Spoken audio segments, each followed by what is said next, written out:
vaksin itu seperti kunci dan lubangnya. Harus exactly the same. Begitu ada patah sedikit, ada cowel sedikit, nggak bisa masuk, nggak bisa ngunci, nggak bisa ngebuka. Vaksin juga begitu. Inilah Endgame. Teman-teman, hari ini kita kedatangan Dr. Tompi. Teman saya yang sudah lama saya kenal. Seorang musisi yang terkenal banget, fotografer, apalagi ya, filmmaker, dokter, macam-macam lah. Bisa dibilang Renaissance man. Tom, thank you bisa datang ke studio. Wah, senang banget, Pak. Dari pertama kali ngeliat Endgame, saya langsung bilang nih, gue harus diundang nih. Itu sebetulnya usulan dari teman-teman dari awal, tapi saya bilang belakangan, jangan dari awal. Karena Tompi itu harus ngeliat dulu, dan dia tuh tipe yang harus percaya dulu dengan produknya. Tom, saya mau nanya mengenai masa kecil Anda. Cerita dikit deh. Dari lahir di Loksmawe, tanggal 22 September. Sehari, 8 ya? Sehari setelah saya lahir. Tapi beda 13 tahun. Gimana Tom? Cerita. Ya basically sih saya dari keluarga berkecukupan, tapi tidak berkelebihan sih Pak. Siap. Jadi bapak saya itu dulu pelaut, terus banting setir ke jadi petani, tapi bukan di nanamnya, tapi lebih ke kilang padinya. Nah terus ibu saya guru TK yang kebetulan punya bisnis sampingan sebagai guru sendera tari Aceh tradisional dan tata rias pengantin belakangan gitu. Nah saya sendiri ya lahir di kampung lah di Loksmawe. Nah keberuntungan saya pada saat ibu saya pindah sebagai pengajar di Taman Siswa LNJ Arun. Nah di situ saya dapat kesempatan untuk punya pendidikan lebih baik lah. Anak guru boleh sekolah di situ. Nah udah dari situ ya sejak kecil saya memang terbiasa untuk senang aja gitu kayak ntar SMP gue mau kemana ya, SMA gue pengen kemana. Nah cita-cita saya adalah kuliah harus di Pulau Jawa, terserah mau kuliah apa. Gitu. Jadi begitu SD, SMP, SMA saya pindah ke Banda Aceh. Tadinya sempat ikut Taruna Nusantara. Nggak lulus karena psikotes saya nggak cocok jadi orang pinter kayaknya. Nggak cocok jadi tentara gitu. Jadi saya juga bingung sih waktu itu. Seingat saya nggak lulus kayaknya gara-gara saya bercanda sih. Saya dikasih soal psikotes, tapi menurut saya ini kok soalnya aneh-aneh sih bahasanya. Kalau seandainya bumi itu segi 4 dan kamu berada di ujungnya, apa yang terjadi? Pertanyaannya kira-kira kayak gitu tuh. Saya bilang, saya jatuh dong kalau saya jalan satu sisi. Kan saya bercandain aja karena saya pikir tuh nggak serius. Ternyata tuh soal serius dan itu yang bikin saya nggak lulus gitu. Ya di samping mungkin tinggi juga kurang-kurang dikit lah. Nah terus ya udah akhirnya saya masuk ke sekolah inti daerah Pak. Jadi kebetulan Aceh pada saat itu bikin sekolah modal bangsa. Kan waktu Taruna Nusantara muncul semua daerah jadi bikin sekolah-sekolah unggulan gitu. Nah saya ikut tes masuk, lulus dari situ, ya seperti rencana saya mau harus hijrah ke Jakarta. Ya ke Pulau Jawa waktu itu. Harus kuliah di Pulau Jawa. Dan keinginan saya udah bulat, saya mau masuk IKJ. Ibu saya marah dong. Waktu itu udah nyanyi, udah berseni? Belum, saya nggak pernah nyanyi Pak. Ya, SD, SMP, SMA saya nggak pernah nyanyi. Saya baca puisi, iya. Saya juara cipta baca puisi sampai level Sumatera. Udah gitu saya sutradara terbaik se-Sumatera. Waktu itu ada perlombaan antara SMA lah. Ya pokoknya kelas kampung saya menang lah ya pokoknya. Tapi nggak ada hubungannya sama musik. Nah kebetulan karena saya sekolahnya di Taman Siswa LNJ Arun ini, dari SD SMP itu kita ada pelajaran musiknya bagus. Karena guru musiknya memang lulusan sekolah musik. Jadi saya udah terbiasa tuh belajar baca not balok. Ya sebatas baca simple saya bisa. Tapi kalau udah saya reading yang agak ribet, ya udahlah biar orang lain aja. Gitu. Tapi main alat musik. Ntar bakal ada pertanyaan kayak gitu nanti. Yang simple recorder, main suling recorder, main piano dikit-dikit saya bisa. Terus SMP saya ikut marching band, main trompet gitu. Ya gitu-gitu saya udah terekspos dengan musik. Tapi nggak pernah nyanyi. Dan musik yang saya senang waktu saya masih kecil itu musik klasik. Seklasik koleksi saya waktu saya ingat banget tuh SMP SMA teman-teman saya koleksi Sepultura, Metallica dan lain-lain. Saya koleksinya itu Bach, terus Vivaldi. Terus semua musik-musik klasik saya koleksi sama soundtrack film yang orkestra. John Jadi Williams. yang saya dengerin begituan. Dan tapi saya nggak tahu itu Pak siapa yang bikin, nggak tahu. Pokoknya saya beli aja. Dengerin di kan masih kaset tuh. Di Banda Aceh waktu itu saya kalau di Banda Aceh setiap weekend ya udah uang jajan saya sisihin buat beli kaset. Dan itu teman-teman saya nggak ada yang pinjam karena musiknya apaan sih, mereka nggak ngerti. Ya itu yang saya dengerin Phantom of the Opera gitu-gitu. Jadi mungkin exposure itu karena udah dari awal, jadi agak rapih gitu ya, tatanan exposure musiknya. Orang tua nyanyi nggak? Ibu saya penyanyi. Oke. Tapi beliau bukan penyanyi panggung gitu. Jadi karena tari Aceh itu kan ada musiknya, ada vokalnya kan Pak. Siap. Jadi kita bersedati atau bersaman itu sambil nyanyi. Gitu. Jadi mungkin latihan ritmenya di situ sih. Latihan vokalnya karena saya sambil nari, saya ikut tari saman dan lain-lain. Ya di situ saya latihan vokalnya secara tidak sadar. Terus saya main rapai, main gendang Aceh. Nah itu yang ilmu-ilmu dasar itu yang begitu saya nyampe Jakarta dikasih konga. Ya udah saya biasa main gendang dum tak dum. Saya pindahin aja ke konga, tinggal tekan tangan kiri gitu. Orang bilang wah jago banget. Saya sempat dapat penghargaan Best Percussionist JGTC. Belajar kagak, pegang alat baru sekali itu doang, terus tiba-tiba jadi juara. Kan saya juga bingung, ini yang salah jurinya atau saya nih gitu. Ya tapi itu mungkin mentranspose apa yang saya punya ke hal yang baru gitu. Nah ya jadi menarik aja sih. Cuma yang menarik, yang paling lucu sebenarnya adalah cita-cita saya pengen jadi seniman. Saya pengen sekolah IKJ, udah bulet tuh. Saya pokoknya masuk IKJ. Berantem sama ibu saya lama banget. Ibu saya bersikeras, jangan, harus kedokteran. Di keluarga harus ada yang dokter deh satu, biar harga ya. Kalau di Aceh itu gini Pak, zaman itu ya. Kalau ada yang dokter tuh keluarganya kayak keangkat gitu. Keren, prestige. Ya prestige-nya di situ. Ibu saya pengen gitu. Nggak usah dulu, sekarang juga masih. Oh masih ya. Ya udah, jadi saya nggak mau. Nah cuma kebetulan memang secara akademik nilai saya baik-baik aja gitu. Jadi SD, SMP, SMA selalu masuk di lingkungan 5 besar, 3 besar gitu. Cuma honestly saya nggak terlalu enjoy belajar sih Pak. Jadi kebiasaan cara saya belajar biologi, fisika, matematik segala macam itu mungkin penalarannya beda dengan penalaran teman-teman saya yang memang ngafalin gitu, yang pola pikir eksak ya. Semua tuh saya analogiin aja. Jadi saya sampai belajar lulus jadi dokter bedah plastik pun itu dengan proses analogi semua. Jadi bukan yang ya mungkin otak seni saya yang lebih banyak saya pakai sih untuk itu sih. Gitu. Jadi saya nggak bisa tuh ngafalin misalnya jalannya arteri itu kalau dibuka anatomi itu ribet banget sih Pak. Jadi begitu keluar di jantung nanti sekian sentimeter dari ini dia akan pecah jadi 2. Nah jalan nanti ketemu lagi pecah jadi 3. Nah itu saya bingung tuh. Saya ngafalin itu sampai bego, nggak bisa. Nah, ya udah saya gambar aja. Saya gambar sambil saya main-main aja. Pokoknya kira-kira segini ya berarti ini sekian senti nih. Jadi saya kayak ngomong sendiri bikin cerita sampai akhirnya nempel di kepala, dan begitu ujian yang saya ingat tuh cerpen yang saya bikin itu. Dan sama. Iya. Lulusnya gara-gara itu sih Pak. Jadi ya udah. Jadi orang kalau dia lihat catatan saya pasti bingung. Ini apaan nih, kayak gambar-gambar nggak jelas. Jadi yang tahu saya doang sih. Gitu. Oke, terus backtrack dikit. Jazz Goes to Campus, ya kan? Itu kan pertama kali kita ketemu tuh tahun 2003. Ya.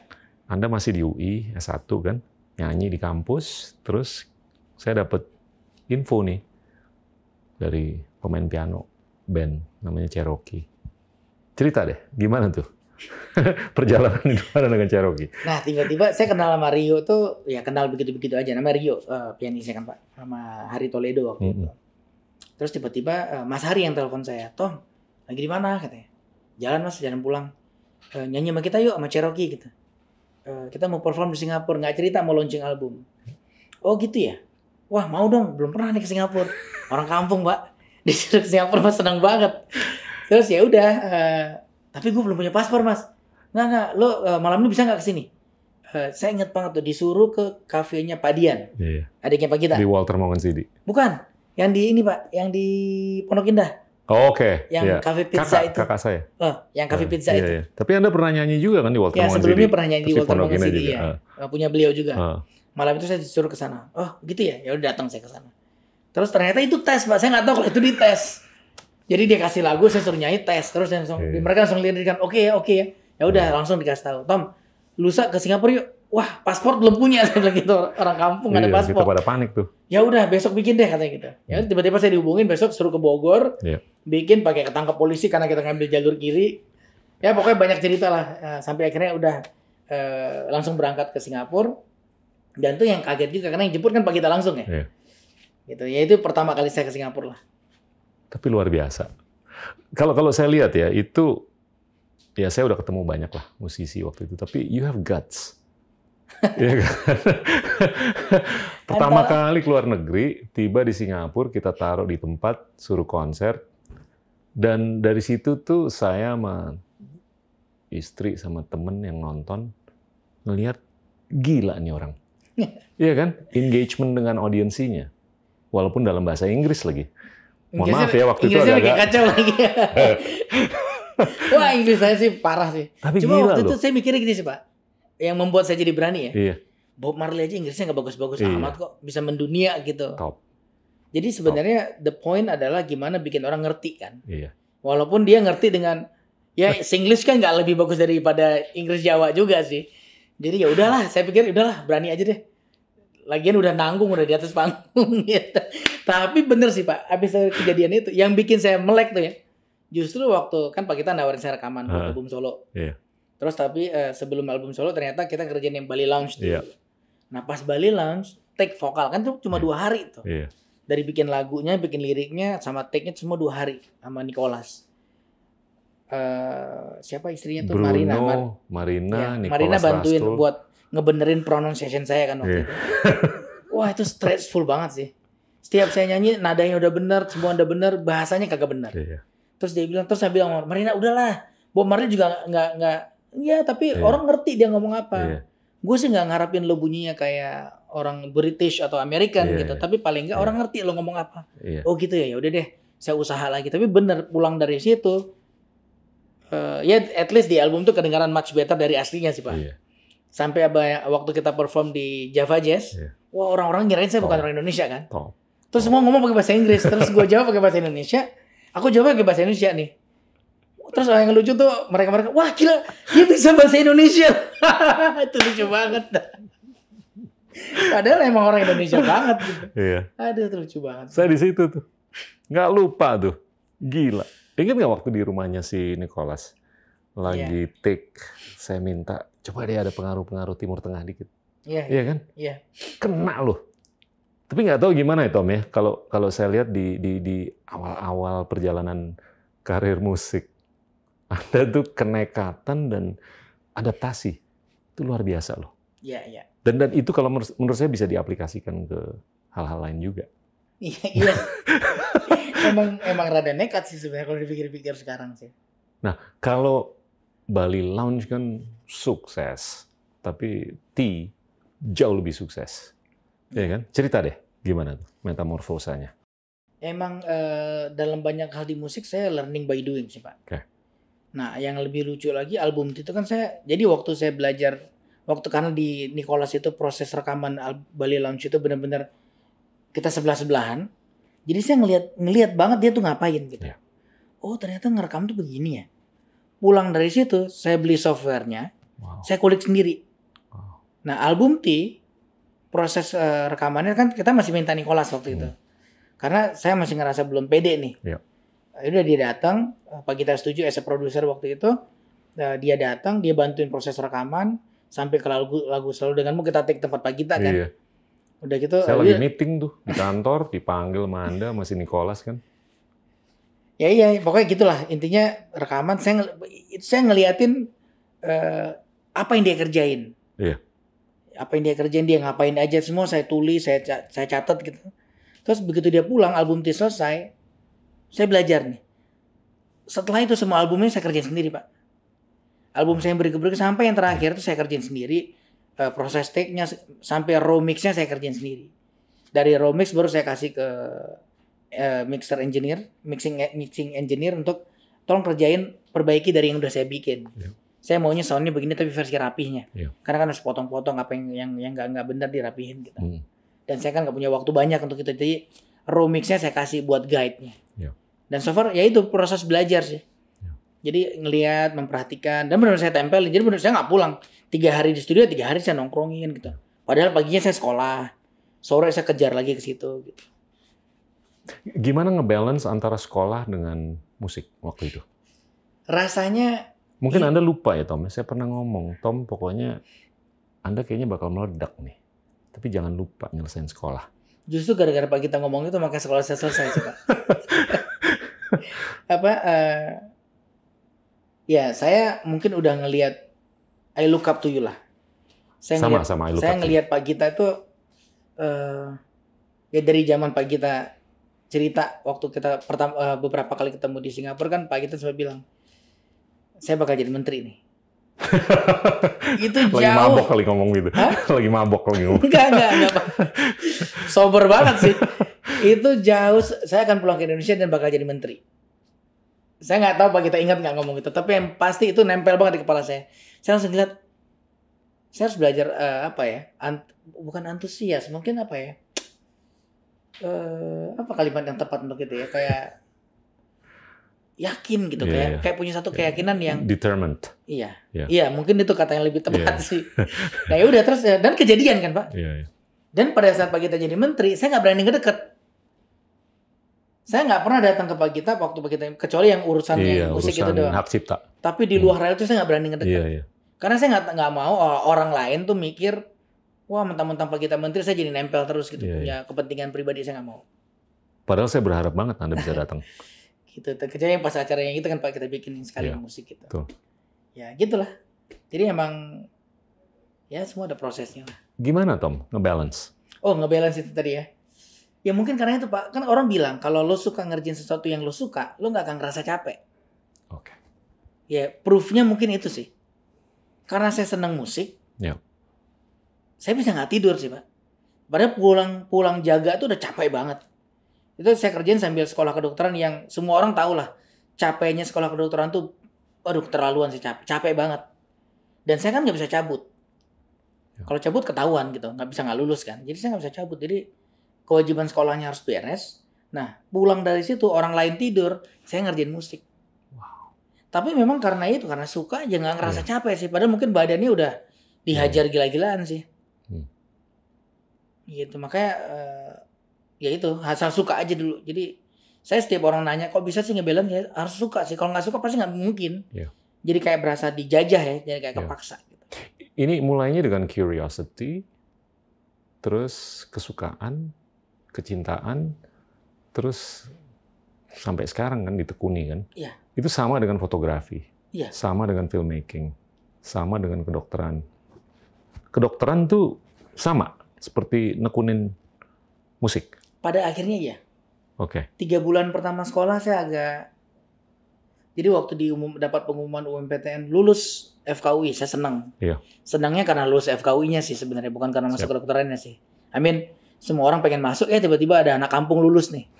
Dan saya UMPTN-nya di Bandung waktu itu. Nah ini ada cerita lucu sedikit Pak, sebelum nyampe ke situ ya. Di Aceh, saya ikut kan kalau bimbel tuh ada tes UMPTN kan. Kayak tes pura-pura gitu.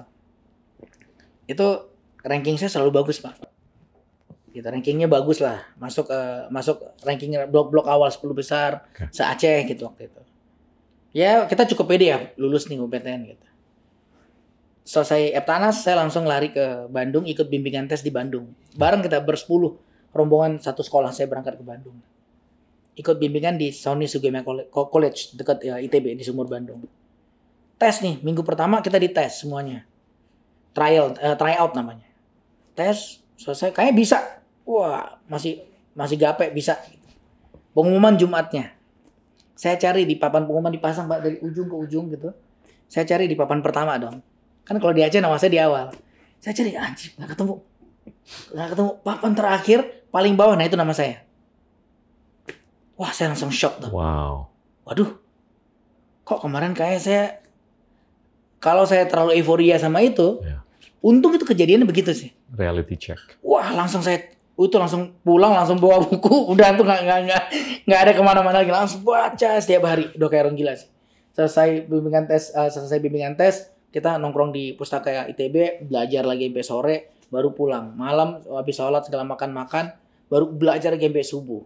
Wah udah gila deh Pak, sebulan tuh udah kayak orang gila. Terus UMPTN, saya tes di Bandung, makanya pas pengumuman lulus saya senang banget kan. Naik. Iya. Ya nggak tahu ranking berapa, tapi yang pasti lulus di FKUI aja. Gitu. Jadi udah masuk ke waktu itu saya berapa kali Tom episode kayak begitu? Anda udah kayaknya agak-agak confident terus kepleset, terus bangkit lagi. Kalau akademik mungkin itu sih Pak. Kalau non akademik waktu lomba baca puisi. Jadi saya dulu tuh zaman SMA istilahnya kalau ngomong pembaca puisi, nama saya pasti salah satu yang terdepan lah. Siap. Jadi di sekolah pun guru sangat percaya, udah Tompi nih. Jadi suatu waktu kita ada perlombaan tuh se-Aceh. Begitu sombongnya tuh begini nih. Ngelihat Tompi masuk, wah udah pasti dia nih juaranya nih. Udah yang lain udah pasti enggak deh. Wah, arogansi itu di kepala saya besar sekali sih, Pak. Saya masuk ruangan tuh dengan pongah dengan rasa udah pasti gue yang menang. Karena yang lain tuh semua saya ngajarin. Ya. Even teman-teman saya aja kalau Tom, ntar gue bacanya gimana nih. Jadi mereka tuh kayak mereplika apa yang saya kerjain. Jadi pas lomba tiba-tiba hang. Wow. Dan saya nggak menang, anak buah saya menang. Dia juara 1. Yang saya ajarin juara 1, saya kagak masuk final juga kagak.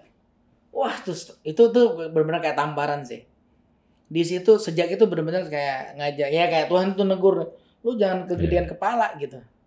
Penting. Oke.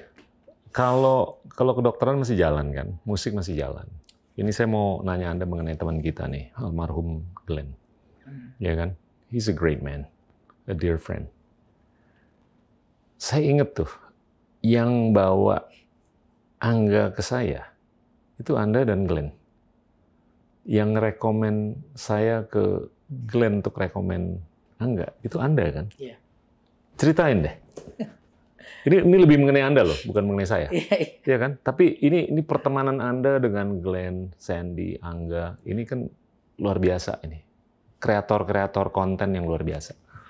Jadi saya kenal Glenn itu karena waktu Glenn mulai aktif-aktifnya memperjuangkan suara Timur. Siap. Dia banyak bikin konser segala macam. Somehow dia telepon saya, minta saya bantuin buat acara itu dan saya selalu bantu gitu. Tapi waktu itu kita belum dekat kayak brothers gitu, Pak. Yep. Nah, baru mulai dekat banget itu waktu kita bikin Trio Lestari. Which is saya telepon dia, Glenn gue ada project nih, pengen bikin gini-gini. And I'm thinking lo harus jadi bagian dari gerakan ini. Yep. Wah, I'm in, dia bilang gitu. Ayo kita ketemu. Begitu ketemu, ya dia kan memang orang dengan ide-ide gila kan, Pak. Yeah. Jadi langsung idenya keluar, Tom kita gini. Ide yang tadinya kecil, itu menjadi besar. Trio Lestari itu menjadi lebih besar daripada sebatas kita bermusik. Jadi udah bukan lagi gerakan bermusik sebenarnya, Trio Lestari. Yang itu kita telurkan ke panggung dan lain-lain. Yeah. Nah, di situ saya makin dekat sama dia. Dekatnya itu dekat banget. Yeah. Gitu. Tapi ada satu hal yang membuat saya sama dia itu nggak pernah, yang selalu saya jaga gitu. Yeah. Saya nggak pernah nanya, lo lagi dekat sama siapa sekarang? Saya nggak pernah sentuh-sentuh urusan asmaranya dia. Nggak pernah. Gitu. Kayaknya itu yang membuat dia makin respect sama saya sih. Jadi pokoknya saya nggak mau kepo. Bagus. Dia cerita saya dengerin, enggak juga saya nggak pernah, lo masih apa? Nggak pernah. Yeah. Nggak pernah saya cie-ciein. Ya bisa ke temen kan gitu. Ini nggak pernah. Jadi kita, mungkin itu saya rasa yang buat dia semakin dekat gitu. Nah suatu waktu, kan zaman-zaman, nah ini relate ke acara, kenapa saya bisa mempertemukan dia ke Pak Gita kan. Yeah. Mereka bikin film nih, Cahaya dari Timur. Yeah. Duitnya habis. Glenn telepon saya tuh jam 12 malam atau jam 1 pagi gitu. Saya udah sebel aja, udah tidur telat, jam segitu telepon, oh ternyata Glenn, ya udah saya angkat. Kenapa bre? Tom, boleh pinjam duit nggak se-M? Se-M loh Pak mintanya. Terus saya bilang, wah gila lu Glenn. Gue sih duitnya ada tapi ntar gue kasih lu bayarnya gimana? Saya bilang gitu. Ntar kita jadi musuhan gara-gara ini nih. Enggak, ntar gue bayar pokoknya. Ntar bayarnya gimana ya? Ntar kalau filmnya laku, kan duitnya masuk tuh. Ntar kita, ya kalau kagak laku gimana? Saya bilang gitu. Saya pragmatis aja kan Pak. Ya, benar. Oh, habis gimana dong? Bantuin dong. Soalnya kasihan nih anak-anak udah di Ambon, udah beberapa hari logistik habis nih. Harusnya kita ada source dana dari ini, ternyata nggak jalan gitu katanya. Oh gitu ya? Wah saya jadi kepikiran kan Pak. Gini deh Bre, coba besok gue pikirin ya gimana ya. Gitu. Pagi, nggak tahu saya langsung kebayang tuh muka Pak Gita aja gitu. Kayak kalau lo lagi ada masalah, lo pikirin Gita Wirjawan. Gitu. Saya telepon Pak si Glenn, Bre. Gimana kalau kita minta Pak Gita bantuin buat funding? Wah kalau itu jangan deh. Iya. Beneran Pak, dia bilang kalau itu jangan. Kenapa? Waktu itu Pak Gita kan masih Menteri Perdagangan tuh. Iya. Kalau itu jangan deh, kenapa? Ya soalnya gue nggak sejalan sama pemikiran beliau untuk impor bla bla bla segala macam gitu. Terus saya bilang sama dia, Bre, gua rasa lo tuh nggak kenal deh. Coba gini ya, gua aturin ya. Gua ketemu lo sama Pak Gita. Karena kan Pak Gita pernah ngomong kan waktu itu. Tom, saya pengen ngobrol deh sama ini gitu. Nanti ketemu, mereka boleh nanya apa aja, saya akan jawab gitu. Terus saya bilang sama dia, begini Bre, gua aturin ya. Kita ngopi-ngopi, santai-santai. Lo ngomong apa kita, lo tanya apa aja. Kalau lo nggak suka, lo kode gue, langsung gue cut. Tapi kalau lo suka, lo lanjut. Oh gitu ya? Bener nih, nggak apa-apa. Akhirnya ketemu kan Pak? Habis itu dia langsung bilang saya, wow, ternyata nih orang nggak seperti yang ada di kepala gue ya. Ya iyalah, karena kepala lo nggak kemana-mana, saya bilang gitu. Lo bergaul sama 3 orang yang bilang, Gita itu begini. Nah, harusnya lo konfirmasi dong. Bisa jadi 3 orang ini benar. Tapi kan lo belum tahu yang sebenarnya benar atau enggak gitu. You have to check, man. Gitu ya. Ya udah deh, udah. Akhirnya jadi suka tuh Pak. Tapi belum ngomong ke masalah funding nih. Nah, terus Angga itu juga sama tuh. Nggak usah ngomong mengenai funding lah, tapi ngomong mengenai pertemanan dulu. Enggak, tapi kan ini pemikirannya sama kan Pak. Angga juga sama. Wah, kalau Pak Gita jangan deh. Jadi ini penting sih, orang tuh harus tahu bahwasanya kadang-kadang gini, kita itu menilai sesuatu, penilaian kita terhadap hal A itu mungkin tidak terlalu baik. Karena referensi yang kita terima tidak baik. Distorsi. Iya. Kita nggak tahu ternyata ada hal lain kenapa itu terjadi. Bukan berarti keputusan itu benar, gitu. Tapi itu adalah jalan terbaik pada saat itu. Kan gitu kan Pak? Nah ini yang teman-teman saya ini 2 orang ini pada waktu itu bersikeras enggak, pokoknya enggak gitu. Saya bilang nggak bisa lah. Saya jelasin ke dia, Bre, Pak Gita itu urusannya bukan nanamin nyiapin garam, produksi garam, nyiapin tanamin padi atau apapun itu enggak. Tugas Menteri Perdagangan tuh mastiin barangnya ada. Kalau nggak ada harus mikirin gimana cara ada. Sambil minta kayak yang tukang nanam, lo tanamin dong. Nanti kalau udah ada dia beli buat diedarin kan gitu kan Pak. Sederhananya begitu. Iya tapi pokoknya udah. Gue ketemuin aja lo ngobrol sendiri sama Pak Gita deh. Nah intinya pendeknya begitu mereka ketemu. Nah abis itu kan Glenn ajak Angga. Begitu udah ketemu. Udah kayak ke flip gitu. Kayak mereka jadi lebih dekat sama Pak Gita daripada sama saya gitu. Terus ya udah ya saya sih senang aja. Minta ketemu terus mereka.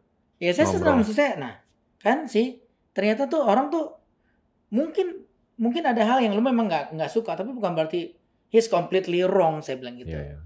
Pasti ada hal lain kenapa begitu gitu. Tapi dengan kita tahu kan kita jadi memahami kan Pak.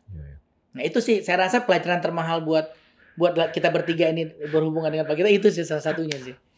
Nah balik ke Trio Lestari, ini Glenn tuh kan jiwanya kan, bagian dari jiwanya Trio Lestari. Kedepannya gimana nih tanpa Glenn? Sangat disayangkan kan? Justru jawabannya sebenarnya jawaban itu adalah pertanyaan itu sendiri sih Pak. Karena Glenn itu adalah jiwanya, ya, badan bisa mati, jiwa kan nggak pernah mati Pak. Jadi ya kita tetap dengan spirit yang saat dia ada gitu. Setiap bahkan WhatsApp grup kita pun masih ada Glenn-nya. So we keep him there. Gitu. Karena setiap kita ngomong bikin sesuatu, sekarang kita lagi ngerjain sesuatu, kita selalu salah satu pertanyaan kita selalu kalau Glenn ada dia bakal setuju nggak ya? Gitu. Jadi mungkin raganya udah nggak ada, tapi pemikiran tuh nempel terus. Dan dia udah nggak mungkin. Terus saya tuh nggak mungkin digantiin orang lain sih Pak. Gitu. Jadi memang udah paketnya begitu udah. Irreplaceable. Luar biasa. Oke, kita switch topik deh ya. Mengenai Anda kan sibuk sebagai dokter bedah plastik, dokteran dan segalanya. Ini kan kita lagi ngalamin sesuatu yang unprecedented kan, COVID, ya kan? Pandangan Anda gimana, Tom? Mengenai COVID secara global, terus secara lokal? COVID lebih dari 40 juta orang udah kena. Di Indonesia udah 300 ribuan. COVID ini masalah yang sebenarnya buat siapapun, bahkan negara yang maju sekalipun pasti nggak siap, Pak. Nggak ada yang siap nyiapin menghadapi COVID gitu. Tapi dengan kita mempelajari karakter COVID itu sendiri, seharusnya kita bisa memodify cara kita hidup sekarang sih. Siap. Nah, itu yang saya lihat belum digalakkan gitu sama negara ini gitu. Apa ya? Menurut saya masih banyak mistreatment yang dikerjakan oleh pemerintah pada saat ini, yang niatnya sebenarnya baik, tapi tidak applicable. Jadi permasalahannya bukan di nggak ngapa-ngapain. Mereka udah ngapa-ngapain kok. Pemerintah itu bekerja, cuma mungkin tidak applicable. Ini ya, pemerintah tuh terlalu mendewasakan warganya menurut saya. Berharap dengan kita kasih anjuran, mereka pasti paham lah. Tolong lebih begini, tolong begini. Orang kita tuh kan nggak bisa digituin, Kak. Gitu, ditegur baik-baik bisa kita didamprat kok ya. Jadi memang menurut saya saat ini pemerintah perlu memikirkan how to deliver ide-ide mereka supaya terlaksana dengan baik. Lebih ke situ sih. Nah, idenya udah benar, tapi pelaksanaannya masih tanda tanya besar sih. Oke. Vaksin gimana? Ada pandangan? Saya terus terang apa ya? Tentu kita semua berharap vaksin itu ada, powerful dan benar-benar bisa membuat kita kuat gitu badannya terhadap COVID. Tapi menurut saya terhadap penyakit lain yang lebih serius, yang udah lebih lama aja, bukan serius, yang udah lebih lama aja, vaksin itu sesuatu yang sangat rumit. Nah, ini COVID barang baru tapi sudah terlalu digaung-gaungkan bakal ada. Itu menurut saya agak risky ya.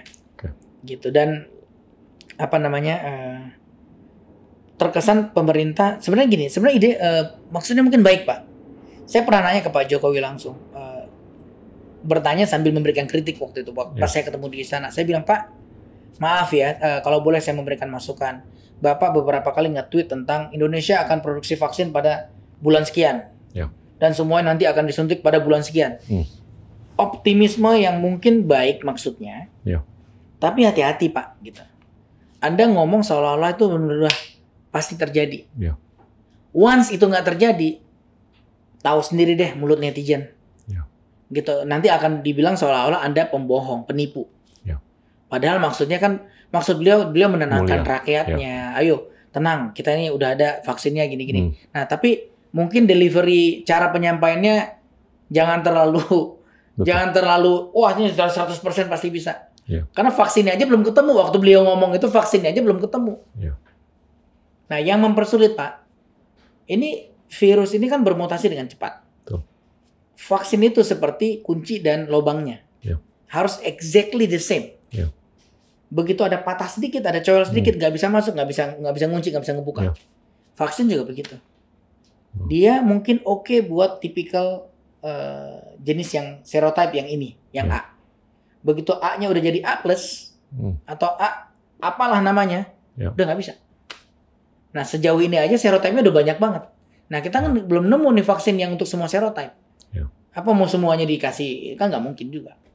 Jadi maksud saya, bukan saya menebar pesimisme ya, tapi maksud saya harus realistis. Ya, realistis, dan kita lebih berhati-hati lah gitu, supaya jangan sampai niat baik untuk optimisme yang ingin disebar malah menjadi seolah-olah begitu nggak kejadian dianggap kita yang berbohong gitu. Ini kalau ngomong vaksin kan ada beberapa tahapan kan. Yang pertama tentunya produksi. Kedua komersialisasi. Ketiga affordability. Keempat distribusi. Kelima eksekusi. Ini kan setiap fase ini banyak ketidakpastian kan? Kita tuh problem terbesar masih diproduksi sebenarnya, Pak. Iya. Mau diproduksi maksudnya di eksperimen aja belum clear kan? Iya. Dan terakhir saya baca kemarin beritanya di China ya, beberapa vaksin yang udah dicoba disuntikan, itu bikin orang mati. Dilaporkan ada angka kematian setelah pemberian vaksin. Entah itu vaksin yang sama yang dimaksud atau enggak, saya nggak baca detailnya. Tapi ya menjual vaksin itu nggak segampang jualan pisang goreng sih yang pasti. Betul. Jadi nggak bisa buka warung, saya jual vaksin terus orang pada nggak bisa. Insya Allah lah. Produksinya nih kinclong, ya kan? Tapi masih ada tahapan-tahapan yang lain kan?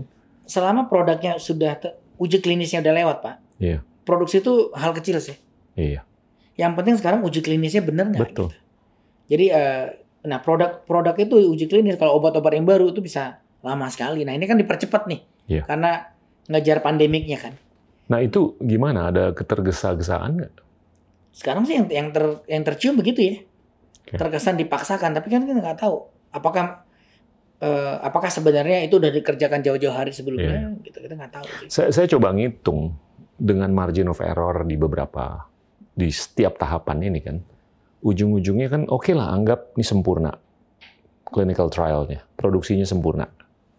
Terus komersialisasinya agak-agak sempurna. Terus distribusinya ya mungkin bisa dikirim ke Wamena. Tapi di Wamenanya ada perawatnya nggak yang bisa nyuntik? Kalau kan? itu sih saya rasa nggak masalah sih Pak. Nggak ada masalah? Nggak ada masalah. Oke. Kalau gitu. Karena pekerjaan menyuntik itu kan kayak orang imunisasi aja. Tapi kita udah terbiasa dengan imunisasi. Untuk di level itu saya rasa easier. Much easier. Yang realistis berapa orang bisa divaksin sehari? Wah, saya nggak tahu kalau itu.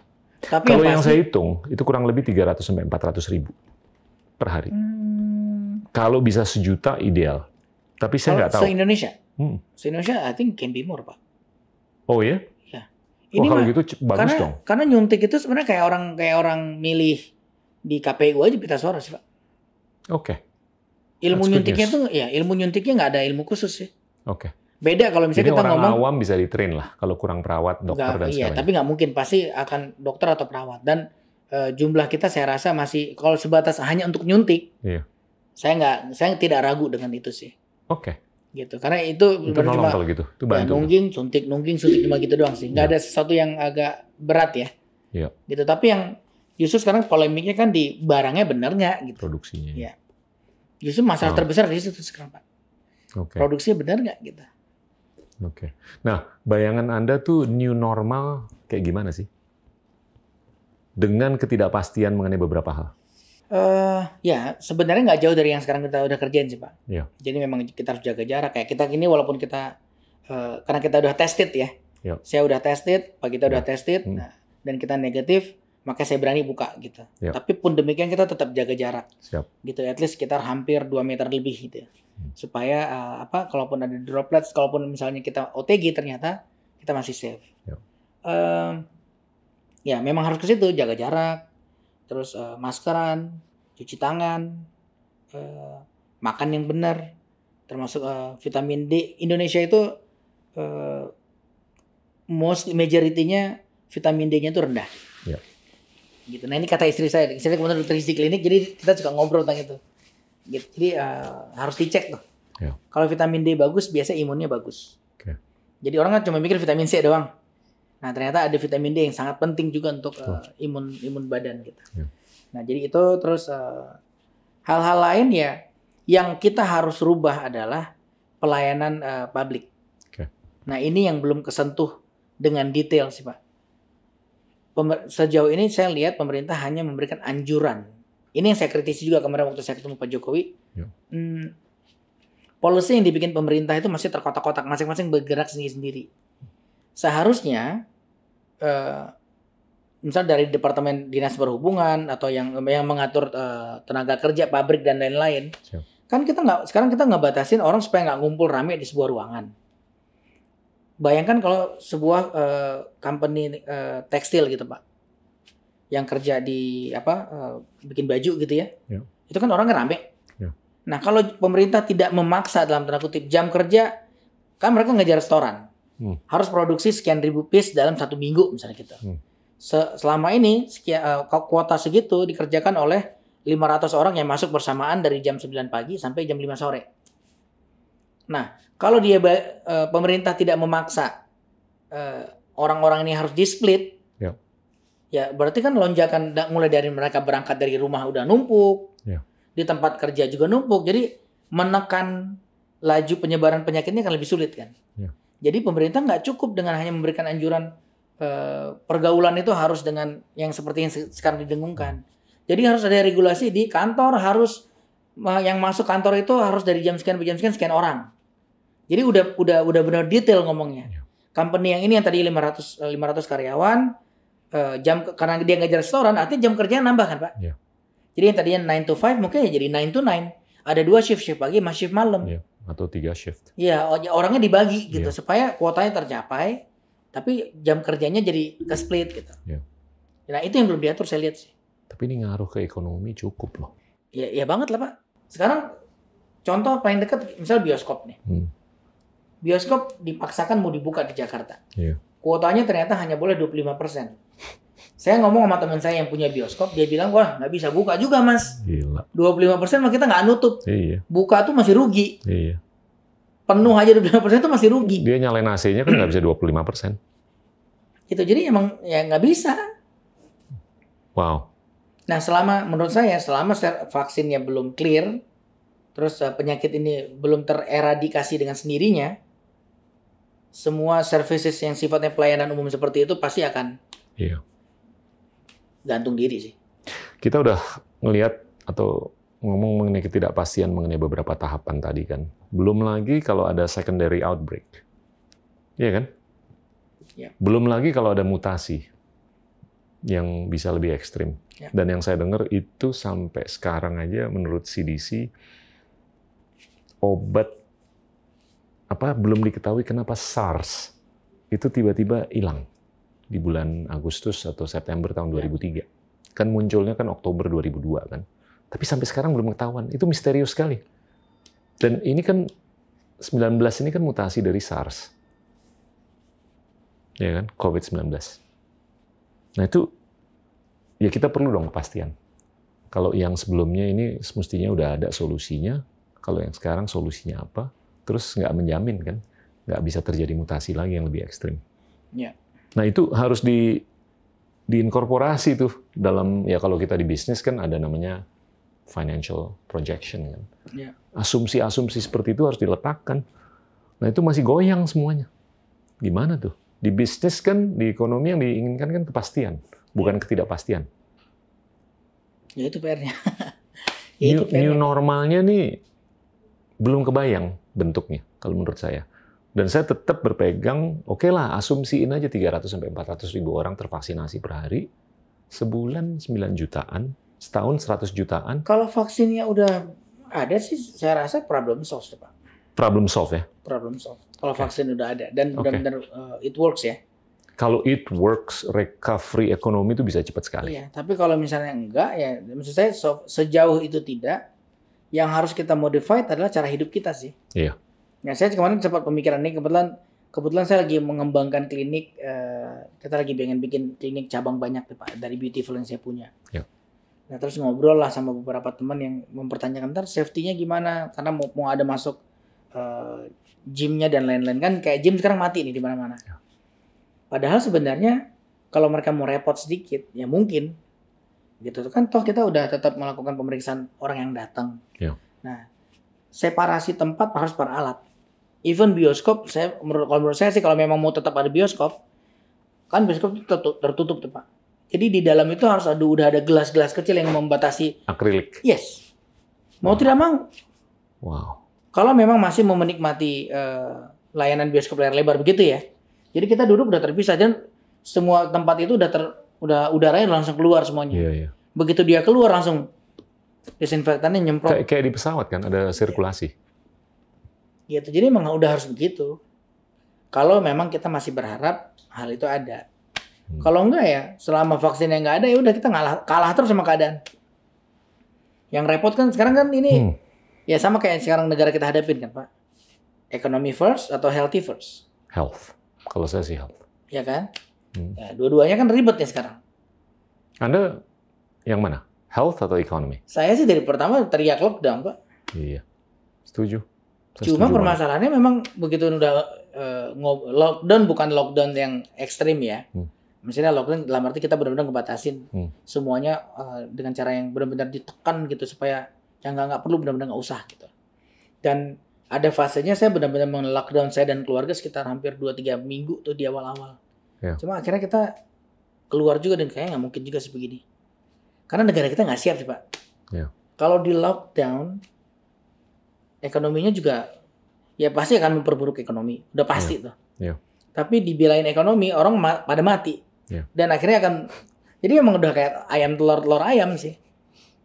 Tapi emang harus berani, pemerintah dalam hal ini harus berani ngambil apa gitu. Apa sih yang beda antara apa yang kita lakukan dengan yang Taiwan lakukan, Tiongkok lakukan, Vietnam lakukan? Taiwan itu cenderung, ini menurut saya Pak, cenderung orangnya itu setipe. Kalau dibilang enggak, manut semuanya ngikut enggak. Iya. Jadi pada saat dibilang jangan keluar rumah, diam semua. Ya. Itu proses berpikirnya lebih dewasa mungkin. Nah, kita belum di level itu. Kita tuh terlalu beragam. Beragam suku, beragam jarak, beragam pulau, beragam kebiasaan, budayanya beda-beda. Kita bilang jangan keluar rumah, di Madura kita yang mau dibacok. Kira kan itu yang kita lihat di televisi kan. Disuruh pulang, kita yang dimarahin. Ya kayak gitu. Wow. Jadi memang ya itu yang membedakan. Jadi jangan dipakai cara negara lain menganjurkan warga negaranya untuk A, B, C, D, E. Kita juga menganjurkan. Nggak cukup dengan anjuran kalau di sini. Harus ada sesuatu yang lebih tegas gitu. Nah cuma kan, saya pernah ngomong Pak Jokowi juga saya bilang, Pak kenapa sih Pak nggak bikin aja aturan ya perpunya misalnya gitu. Supaya lebih tegas. Misalnya entah itu tentara atau polisi dilibatkan untuk menjaga. Udah, kita udah coba pengen gitu, saya minta polisi untuk gini, tapi nggak boleh. Karena undang-undangnya kan, itu kan ada HAM dan segala macam, nanti terlanggar, nggak boleh. Ya kalau gitu jangan dipukulin. Jangan dipukulin, nggak usah ditangkap gitu. Karena kalau ditangkap itu repot juga ngurusinnya. Tapi at least ada yang patroli buat ngingetin. Gitu kan, kalau misalnya yang ngingetin saya dimarahin. Tapi kalau ngingetin aparat kan, memang udah tugasnya gitu. Nah, terus? Kayaknya sekarang nggak tahu sih. Sekarang sih kalau weekend sih saya lihat udah mulai banyak ya. Aparat sama tentara atau polisi yang megang spanduk ngingetin orang yang enggak. Ya, kalau saya setiap pagi kebetulan sepedaan Pak sekarang. Jadi sering ngelihat mereka negur kalau yang juga kalau nggak pakai masker atau apa kan. Nah, harusnya itu dari awal dikerjain. Ya sekarang ya better do daripada enggak sama sekali kan.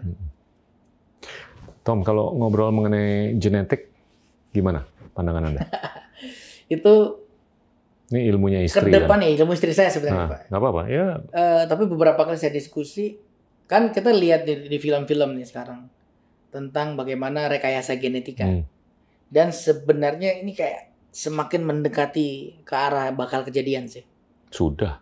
Di Thailand orang udah bisa mau makan apa udah bisa dibikin nih rekayasanya.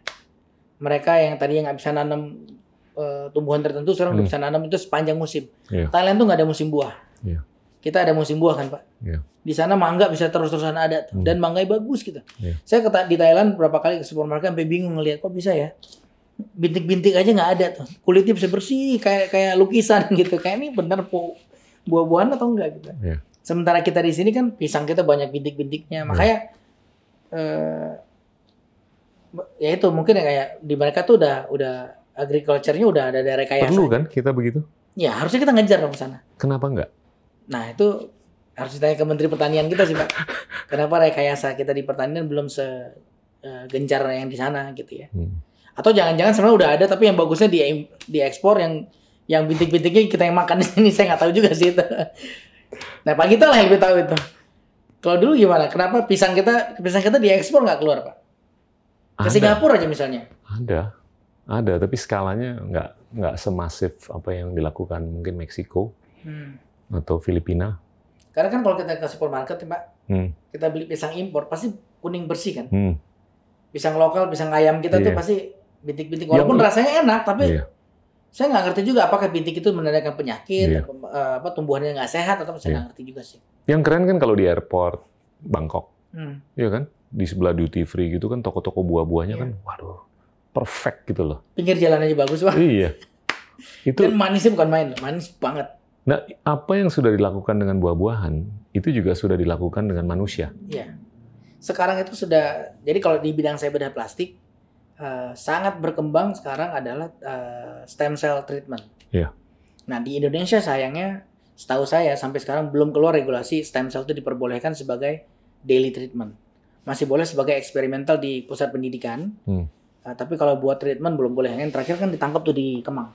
Tapi kalau di luar negeri, terutama Eropa itu udah mulai gencar banget sih. Yeah. Amerika belum. Yeah. Amerika masih regulasinya masih ketat juga gitu. Stem cell belum bisa semena-mena lah. Yeah. Tapi kalau di Eropa tuh sampai kan banyak kita dengar petinggi di sini Pak. Beberapa menteri zaman dulu tuh mungkin eranya Pak Gita yang terbang ke Jerman untuk ngambil stem cell domba disuntikin ke badannya. Tiongkok gitu. Ya. Saya sih ketawa aja sih. Karena menurut saya kalau itu konsepnya agak berlawanan dengan konsep nggak konsisten menurut saya. Okay.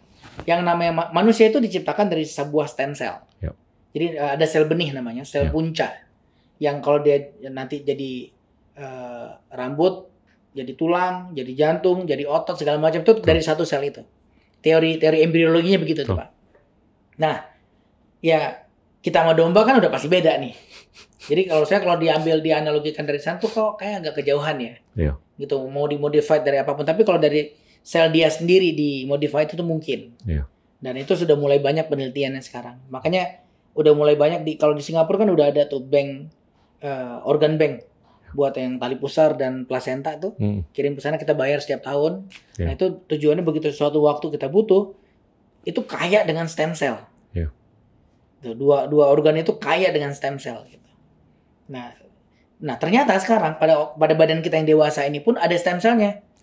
Di fibroblast kulit itu masih ada, di lemak itu masih ada stem cellnya, di PRP, di plasma darah masih ada stem cellnya. Cuma memang jumlahnya tidak banyak, tidak sebanyak pada yang plasenta atau tali pusar bayi. Gitu. Nah itu yang sekarang lagi dikembangin. Jadi saya sendiri ngerjain, misalnya kita dari fat, kita dari verified, terus di processing. Nah, cuma memang kita nggak bisa aplikasikan secara luas gitu. Karena sebagai treatment belum diperbolehkan by regulasinya. Tapi gini Tom, di setiap tubuh manusia itu kan ada yang namanya genom kan. Di masing-masing genom tuh ada 21 sampai 23 ribu genes. Plasma pembawa sifat lah. Ini kan kalau kita baca ya atau dengar, ini udah mulai dilakukan rekayasa-rekayasa terhadap mapping gene. Bisa dilakukan cut and paste, edit, dan segalanya. Bahkan sequencing genomnya itu bisa dilakukan dengan harga yang jauh lebih rendah daripada dulu-dulu. Itu untuk kepentingan mempengaruhi perbaikan atau kebaikan manusia ke depan. Itu dari ilmu kedokteran gimana tuh Tom? Ini kan agak interseksi dengan moralitas, spiritualitas, dan lain-lain lah. Pandangan Anda gimana? Nah itu memang susah sih Pak. Itu memang susah. Nggak, kalau saya ngutip Anda ya, Anda kan nggak mau memperbaiki sesuatu kalau memang tidak perlu diperbaiki. Iya. Iya kan? Iya. Ya itu emang susah sih. Menjawab pertanyaan itu susah karena ya pada dasarnya kan manusia pasti pengen yang baik-baik gitu. Iya. Nah, kalau ternyata itu bisa direkayasa dengan gen pembawa karakter ini atau pembawa hal ini bisa dipotong, tentu orang pada mau kan. Iya. Gitu. Cuma apakah itu ya balik lagi nanti pasti akan bertabrakan dengan masalah moralitas dan spiritual sih, agama sih. Ngeri, tapi agak-agak necessary.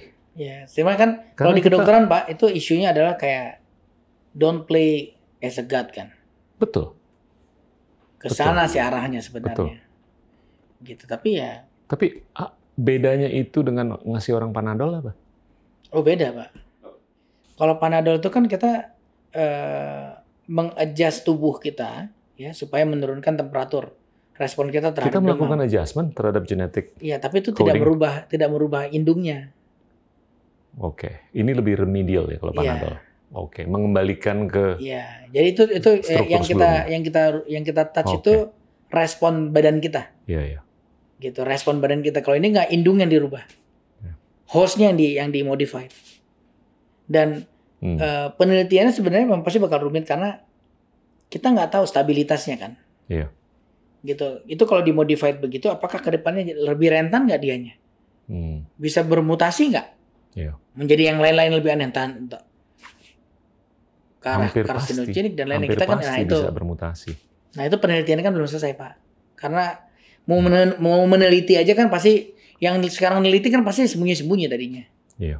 Begitu udah ada hasil ternyata bisa nih, baru berani publish. Kalau nggak bisa dia pasti nggak publish. Tapi gimana kalau di beberapa negara regulasinya tuh agak-agak liberal mengenai hal-hal seperti Eropa itu. Eropa mostly. Dan di Asia juga ada beberapa. China mungkin ya. So pasti. Dan kalau tiba-tiba mereka bisa menciptakan kode genetik yang mana orangnya itu IQ-nya 800, terus tingginya 2 meter, bisa main basket kayak LeBron James. Gila sih. Nah, gimana kita bisa bersaing dengan mereka? Terus tiba-tiba kita masuk ke ruangan bernegosiasi untuk kerjasama ekonomi multilateral. Ya kita kebanting lah, karena mereka lebih efisien, lebih produktif dibanding kita. Itu gimana level playing field-nya? Ya. ya itu tuh. Kalau emang sampai kejadian kayak gitu sih ya udah pasti yang lain kalah sih. Ini secara empiris udah ada studi dan aksi di laboratorium untuk meningkatkan IQ orang. Dan secara matematis itu meningkatkan IQ orang ke 1000 tuh bisa. Oh ya? Loh, sangat bisa. Dengan genetic recoding. Dan kalau kita mau menciptakan makhluk atau manusia supaya dia main golfnya kayak Tiger Woods, saya pernah ngomong, itu pelari dari Ethiopia sama Kenya, itu sebetulnya kan ada anomali. Di mana hemoglobinnya itu lebih banyak. Sehingga dia bisa mentransportasi oksigen lebih banyak dari paru-paru ke sel darah. Nah itu bisa direkayasa tuh kayak begitu. Ya. Jadi kalau kita mau pelari-pelari kita menang di Olimpiade, kita bikin aja anomali seperti itu. Supaya produksi hemoglobinnya itu lebih banyak. Nah itu, I know what you're saying, you're playing God. Tapi ini kalau negara-negara lain udah melakukan hal seperti itu, pusing loh kita. Hah? Aduh, mungkin kita nyanyi aja. Kita nggak bisa berkompetisi dalam konteks science atau ekonomi atau apa. Loh, ntar rekayasa genetik kan nggak sebatas science doang, bahkan ke gift kan, bahkan ke bakat nantinya.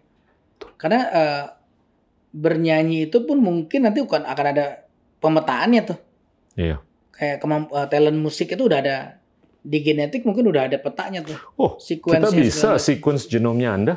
Iya. Terus nanti ya udah kita bikin tompi kedua, bahkan tompi kuadrat. Iya.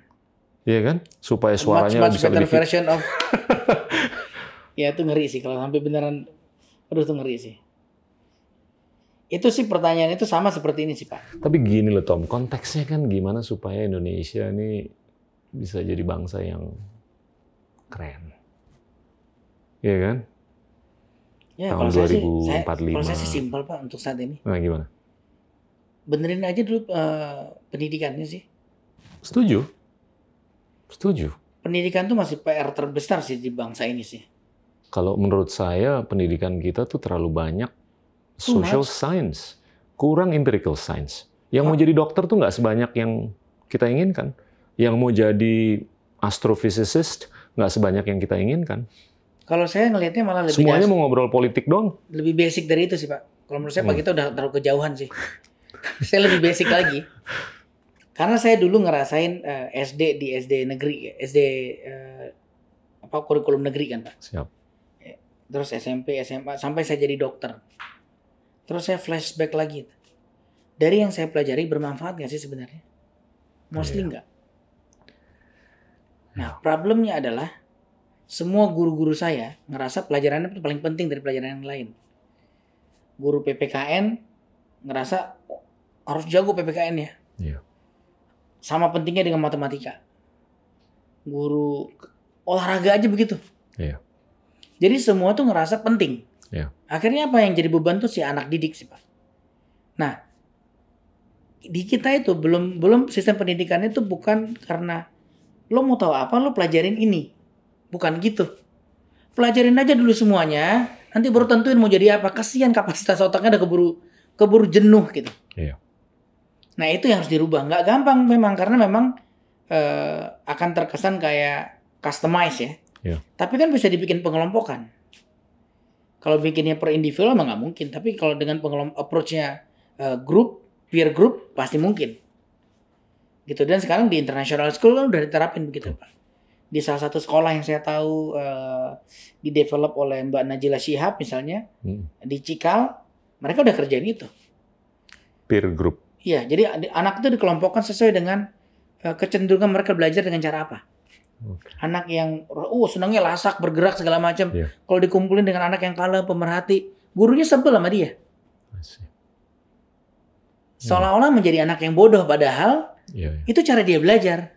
Tapi pengkelompokan kayak begitu, itu agak-agak Darwinian loh. Enggak sih, Pak.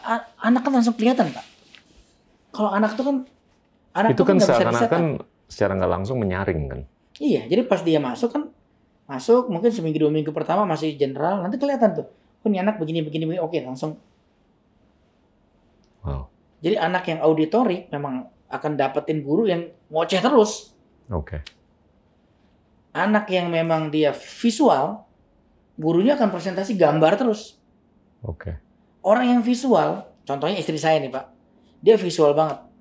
Dia ngelihat, jadi kita kalau di belajar metabolisme badan manusia ada nama siklus Krebs. Yep. Itu benar-benar kayak apa yang kita energi tubuh kita diolah seperti apa, rantainya begini-begini, itu ribetnya setengah mati sih Pak. Saya dari dulu belajar sampai sekarang nggak ada yang inget satupun gitu, segitu ribetnya ya. Dia 1 menit lihat, saya tanyain ini apa, dia langsung tahu. Dia bisa inget baca di buku mana halaman berapa. Yeah. Karena yang dia ingat itu bukan hafalannya, fotografinya, dia langsung. Oh ini sini, oh ini gini, oh ini gini. Yeah. Nah tapi kan anak kayak gini, kalau dia ketemu di kelas yang gurunya ngoceh, nggak jadi apa? Jadi anak yang bodoh. Yeah. Jadi itu yang harus dibenerin sih. Yeah. Gitu. Terus nggak perlu ada tuh pelajaran sosial itu penting, sangat penting. Yeah. Sejarah sangat penting. Tapi apakah semua orang harus belajar sejarah sedetail itu? Yeah. Dulu soal ujian saya di mana di Ponorogo lahir. Sebenarnya untuk apa saya tahu dia lahir di mana? Yeah. Apa yang dia lakukan? Iya, yang saya perlu tahu adalah di Ponorogo ini adalah orang yang begini nih. Ini kontribusi untuk negara. Ini cara berpikirnya. Ini yang dia kerjain. Itu penting. Tapi dia lahir di mana, nama bapak ibunya siapa, itu hal yang nice to know, bukan yang kita harus tahu. Yeah. Buat orang yang mau tahu detailnya, ya udah silakan nih, ada resource-nya disiapin gitu. Tapi jangan dijadikan pertanyaan. Gitu. Jadi memisahkan ini sih Pak. Ini yang saya belum lihat. Sistem pendidikan kita itu masih lo harus tahu semuanya. Akhirnya nih anak jadi nggak tahu apa-apa. Sayang. Makanya orang Indonesia, Pak kita mungkin ngerasain lah. Dulu sekolah SD SMP kita masih Jakarta ya, masih di Indonesia. SD SMP masih. Pasti waktu nyampe Amerika jadi anak paling pinter. Karena udah terbiasa menyerap semuanya. Biasanya beberapa teman saya tuh Pak. Tahu nggak salah satu mata pelajaran favorit saya apa? Apa? Dulu di SD itu ada namanya mencongak. Apa tuh? Nah, Anda nggak tahu kan? Nggak tahu. Mencongak tuh jadi guru ngomong pertanyaan. Nggak nyulis, nggak apa. Kita coba jawab. Itu melatih kuping dan otak. Itu saya paling suka tuh. Karena saya paling nggak, ya agak-agak seperti Anda, saya paling nggak suka nyatet. Saya paling nggak suka, ya dulu jarang beli buku juga. Tapi kalau, ya kayak 2 kali 2 kali 4, kurangin 2, berapa? Wah, tunjuk tangan kan. Nah, itu saya paling suka tuh. Oh, itu namanya mencongak. Itu mencongak. Udah nggak ada lagi tuh. Gila tuh istilah udah lama banget yang didengar. Iya, orang tua Anda mungkin ngalamin. Itu ya. Tahun 75, 76. SD kelas 4, kelas 5, kelas 6 tuh masih ada tuh mata pelajaran mencongak. Itu cool banget tuh. Saya tuh mulai terbuka gitu gara-gara ini sih Pak. Beberapa teman-teman yang saya kenal ya. Kayaknya waktu SMP, SMA kita sekelas kan kita jadi tahu nih anak pinter atau enggak. Versi kita waktu itu gitu. Di kelas saya ini ranking 20, ranking 30. Misalnya bukan yang paling depan gitu. Seolah-olah kita menganggap dia, ini teman saya nggak pinter-pinter amat. Ya. Begitu dia sekolah ke Jepang, jadi orang yang sangat top di sana. Terus saya bingung nih yang salah siapa berarti? Berarti jangan-jangan dia dulu bukan bodoh. Ya. Tapi dia nggak nemu cara belajarnya. Betul. Sistem pendidikannya tuh nggak match sama dia. Iya. Begitu dia ke Jepang, ini anak brilian banget dan sekarang ngajarin semua yang saya bilang nih, ini berarti ada yang salah nih.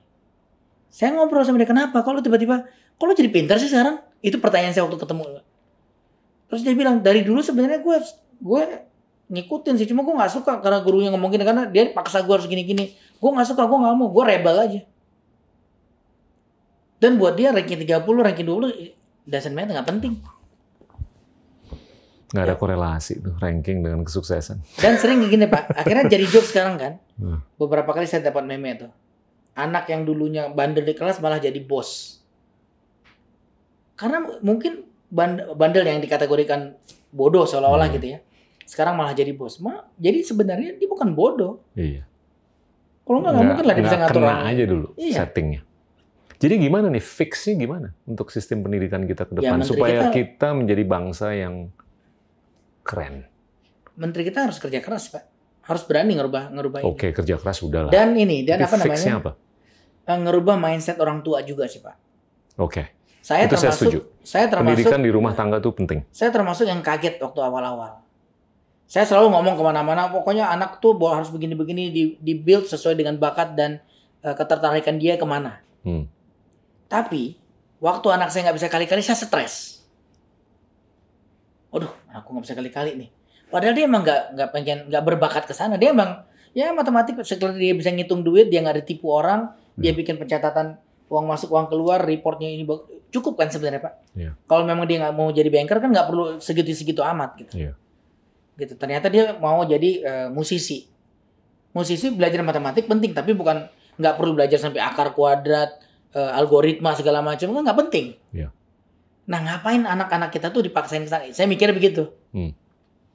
Nah, ke anak saya gituin. Wah, dia kesenangan. Kata ayah nggak harus belajar matematika karena I don't have ketertarikan ke sana, kata anak saya yang perempuan. Aduh, ya juga ya, tapi gimana ya?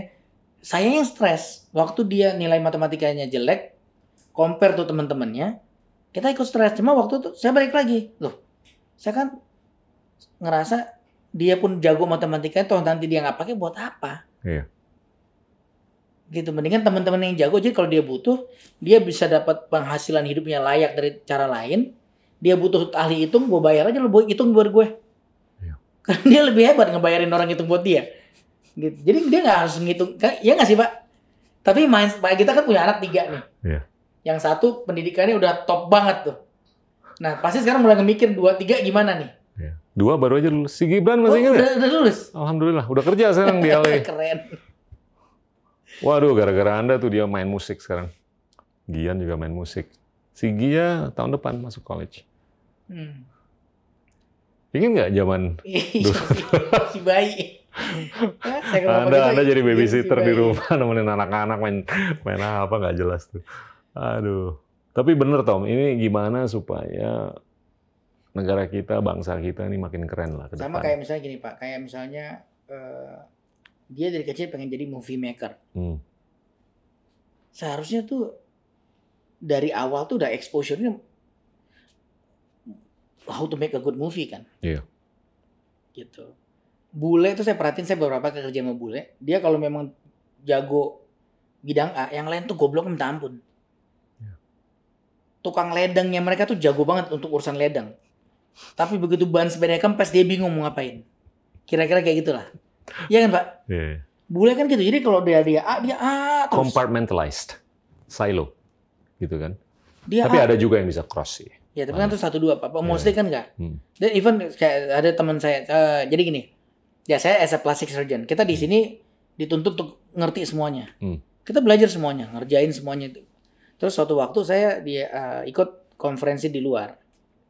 Duduk di sebelah-sebelahan sama ada satu dari Jepang, satu dari US sama dari UK. Ngobrol gini-gini, lo udah ngerjain apa aja? Jadi waktu saya dapat beasiswa ke Sydney, jadi ketemu. Saya ketemu Anda waktu itu. Ingat nggak? Iya. Kita nyanyi. Iya bener. Itu pasti tuh yang ada Pak SBY kan. Nah, itu saya lagi ikut workshop itu coba. Nah, itu ketemu ada beberapa orang. Nah, nyanyi Juwita Malam atau Sepasang Mata Bola? Aduh, lupa saya lagunya apa, tapi Juwita Malam. Malam. Yang tadinya hampir gak jadi, terus jadi ya. Terus dari gitu, nah mereka nanya, lo udah ngapain aja gitu kan. Sama-sama masih sekolah kan. Tahun akhir sekolah. Terus saya cerita, kita diajarin ini. Hah? You must be genius, dia bilang gitu. Lo enggak. Kita memang kurikulumnya justru, karena di mereka enggak ternyata. Iya. Jadi mereka begitu lulus, dia nanti baru akan ikut lagi misalnya profesor siapa khusus buat ngedalamin itu doang gitu. Padahal kita di sini semuanya udah, kita ada stase nyambung tangan, ada stase kelainan kongenital, segala macam juga kita kerjain gitu Pak. Cuma ya itu karena semua dikerjain jadinya mungkin lebih superficial. Tapi itu mungkin kebetulan dia ketemu orang namanya Tompi aja. yang Enggak Pak, semua suka di teman-teman saya sini, kan juga suka di begitu. sini? Oh ya? Iya, Oke. semua teman-teman saya juga begitu sama. Jadi emang kita kan kalau sekolah kan nggak saya doang, bareng-bareng sama yang lain. Emang kurikulum kita tuh kayak ngelebar gitu. Iya. Nah, terus di fase sekarang nih, saya udah lulus, saya udah praktek, punya klinik. Saya ikut rhinoplasty workshop di Turki. Ketemu dengan dokter-dokter dari negara-negara lain. Gitu. Iya. Terus pas kemarin di Miami juga ketemu dengan banyak dokter. Terus ngobrol. Saya masuk ke kelas rhinoplasty, saya dengerin. Terus sebelah Pascal Gibri kita ngobrol. Lo ngerjain apa aja di negara lo? Saya ngobrol seputar itu. Ya saya cerita, saya ngerjain ini. Oh, I thought you're a rhino specialist. Saya ngerjain juga, saya masih ngerjain mata, ngerjain breast. Wow, you must be genius, man. Saya bilang, enggak, semua dokter bedah plastik negara saya begitu. Saya bilang gitu. Jadi, dan semua dokter di negara lo pasti jenius dong. Karena buat mereka itu very difficult. Lo harus mikirin mata, terus lo mikirin breast juga, lo ngerjain rhinoplasty juga. Terus saya bingung jawabnya gimana ya. Kalau jawab iya terpikiran sombong banget, tapi emang kenyataannya kita ngerjain gitu. Nah mereka enggak, kalau yang ngerjain mata-mata aja. Begitu ada problem tempat lain, oke, I'll deliver tuh untuk yang master di sini ya. Kayak gitu. Nah, curious aja, yang paling sulit apa sih prosedur? Semua sulit, Pak. Oh ya? Nggak ada prosedur gampang. Semuanya tuh kesulitannya sama? Ya kan beda-beda. Ya tapi yang paling tinggi kesulitannya apa? Kuping, hidung, jawabnya, Pak. mata? Kalau semuanya sama aja kan semua bisa ngerjain apa yang kita bisa kerjain juga kan. Okay. Sulit sih. Tapi so far kalau di tangan saya, yang paling banyak saya kerjain di sini kan yang mungkin belum terlalu familiar banyak adalah rhinoplasty, operasi hidung dengan menggunakan tulang rawan iga. Oke. Gitu kita udah bisa dengan sayatan 1,5 cm kita ngambil iga sampai 4-5 cm. Jadi sayatannya minimal, iganya dapat banyak dan itu cukup buat merekonstruksi hidung gitu. Tapi yang Anda lakukan tuh sebetulnya editing loh. Iya. Balik ke genetik lagi. Tapi nggak ngerubah ini Pak, nggak ngerubah hostnya. Debatable. Yang saya lakukan tuh seperti kita pakai baju, tinggal saya tambahin selendang dong, Iya. Tapi selendangnya itu edit. Tapi anatomical. Augmentasi. Iya, augmentasi juga sama, bisa saya kempesin sewaktu-waktu. Iya. Tapi jadi, coba deh Tom. Gennya nggak berubah. Ini kita kembangkan konstruksi percakapannya untuk kepentingan Indonesia ke depan. Gimana nih supaya kita keren? Ini nih, Anda kan keren nyanyinya, keren filmnya, keren fotografinya. Ini kalau diproyeksikan keluar, ini bisa memperkaya narasi Indonesia loh. Ya kan? Terus Anda juga bisa di ilmu sains, kedokteran. Ya kan? Itu bisa memicu daya tarik orang terhadap sains. Kalau menurut saya, empirical science di Indonesia itu kurang sekali. Iya. Ya kan? Skalanya kurang. Ada sih, tapi dibandingin India, kayak Tiongkok, Jepang, Korea Selatan, Israel, dan Amerika, kurang. Iya. Nah itu gimana supaya Anda bisa berperan? Nah, ini mungkin agak-agak nge-push nih. Temptation Anda untuk membawa bangsa ini ke depan, ke arah yang lebih baik, bisa juga ke koridor politik. Gimana tuh Tom? Ngeramu ini semua nih. Ya kan, kalau Anda sebelum tidur gitu kan lagi nonton Netflix, sempet nyetrum juga kan? Banget sih Pak. Dan itu sebenarnya omongan saya selalu sama Glenn sih. Iya. Dan Glenn selalu bilang, Bri, lo harus masuk ke politik deh. Gitu. Saya terus terang punya ketertarikan untuk masuk ke dunia politik. Iya. Dan sebenarnya periode yang kemarin hampir masuk sih Pak. Udah tanda tangan, udah semuanya sih. Udah everything is already set up pokoknya. What stopped you? My mom. I see. Tiba-tiba ibu saya nangis-nangis bilang jangan masuk politik tahun ini. Karena begini-begini. Dan untung saya ngikutin sih. Kalau nggak berantakan kayak sekarang kan. Mothers are always right. Iya. Percaya sama ibu. Magical pokoknya. Kalau ibu tuh magical sih. Jadi bilang enggak ya udah saya ngikut tuh nggak bisa di-underestimate. Saya ngikut akhirnya udahlah. Dengan kekecewaan ya. Sampai berusaha meyakinkan enggak, pokoknya gini-gini. Pokoknya beliau bilang ambil nangis-nangis. Pokoknya enggak. Apapun ceritanya enggak. Kali ini please dengerin mama. Ya udah deh, oke deh. Saya telepon partai yang saya sudah okein. Jadi itu waktu itu lucu sih Pak. Ada beberapa partai besar nih yang semuanya ya bagusnya mereka mungkin melihat saya konsisten gitu ya. Siap. Nah mereka Mas Tompi ikut ya gini semua approach. Saya ketemu satu-satu dengerin gitu. Mulai dari yang siap memfunding biaya kampanye sampai yang biaya kampanye harus saya funding sendiri. Nah waktu itu saya bilang saya memang kalau memang saya masuk ke politik, saya pengennya tunggu setelah saya mapan dulu. Saya nggak mau hidup di politik, saya bilang gitu. Saya nggak mau hidup dari project. Gitu. Jadi kalau memang saya masuk, ya karena memang saya pengen udah cukup, saya udah I'm done with myself. Saya udah punya yang saya butuhin, anak-anak sekolah udah saya siapin. Nah ada waktu lebih nih, saya mau ngurusin negara, kira-kira kayak gitu sih Pak. Waktu itu saya bilang mikirnya begitu. Terus jadi saya nggak akan masuk buat nyari duit di situ, tapi nggak juga buat bakar duit. Jadi waktu ada salah satu partai nawarin saya untuk masuk, saya tanya, ntar campaign-nya dari mana nih? Self funding atau ada sponsor atau dari partai? Oh enggak, kalau di kita tuh self funding. Oke, berarti saya berhitung nih.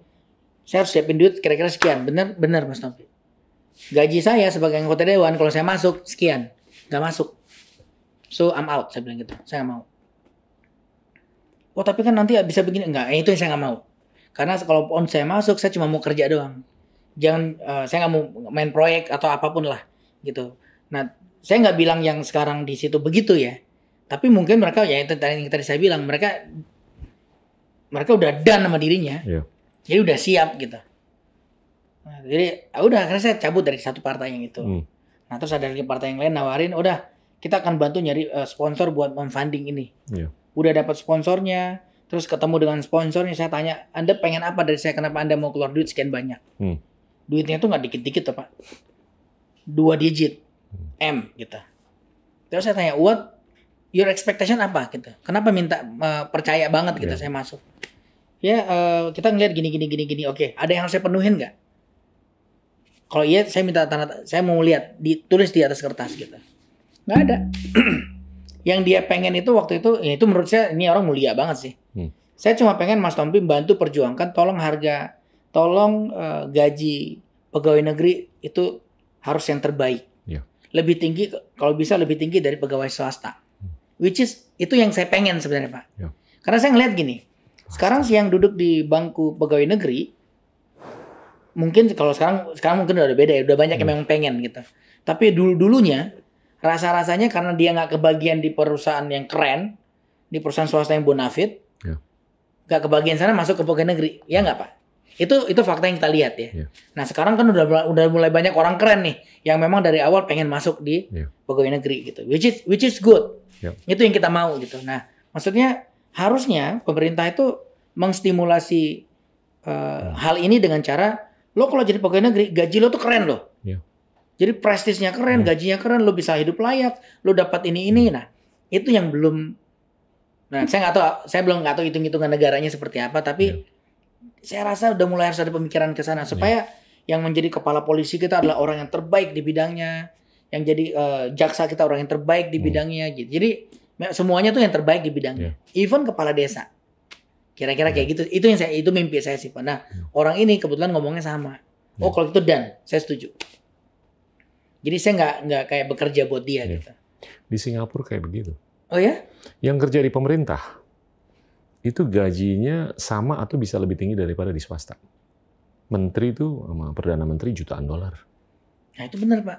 Dan kepercayaan dan pemikiran mereka itu adalah yang direkrut di pemerintah itu the best of the best. Ya kan? Dan kalaupun dia keluar dari pemerintah, dia bisa terakomodasi di swasta.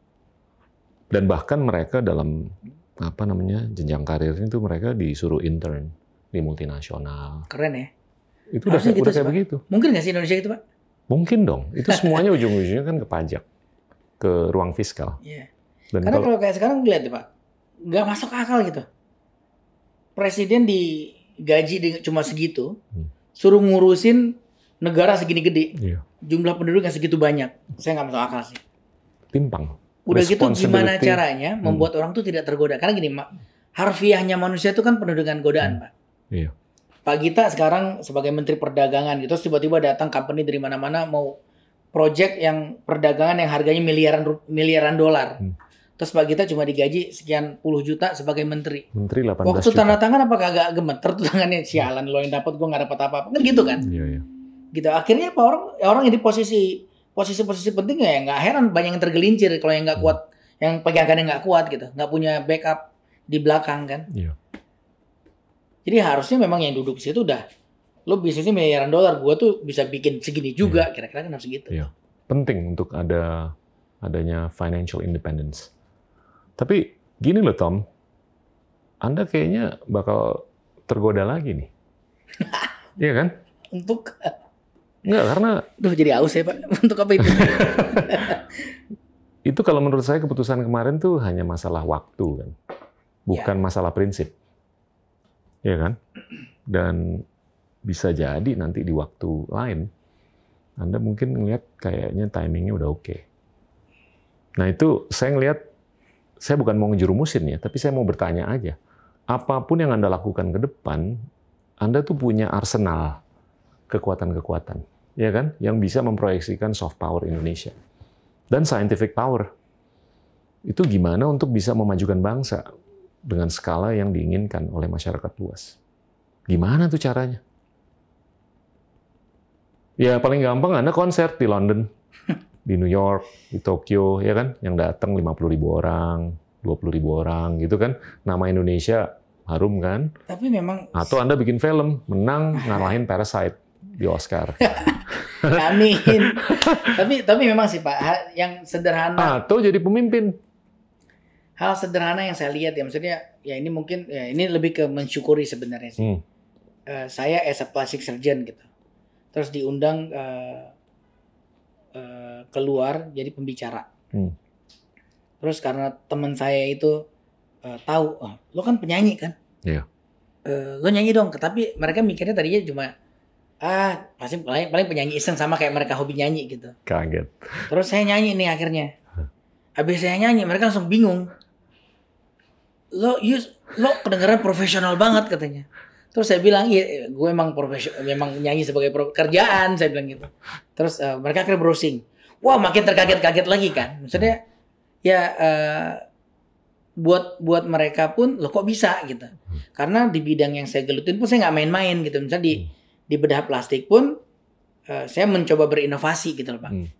Gitu. Sekarang ada beberapa teknik operasi yang saya coba kembangin sendiri, approach saya gitu. Dan itu yang sekarang lagi saya coba tulis untuk kita mau coba publikasikan keluar juga gitu.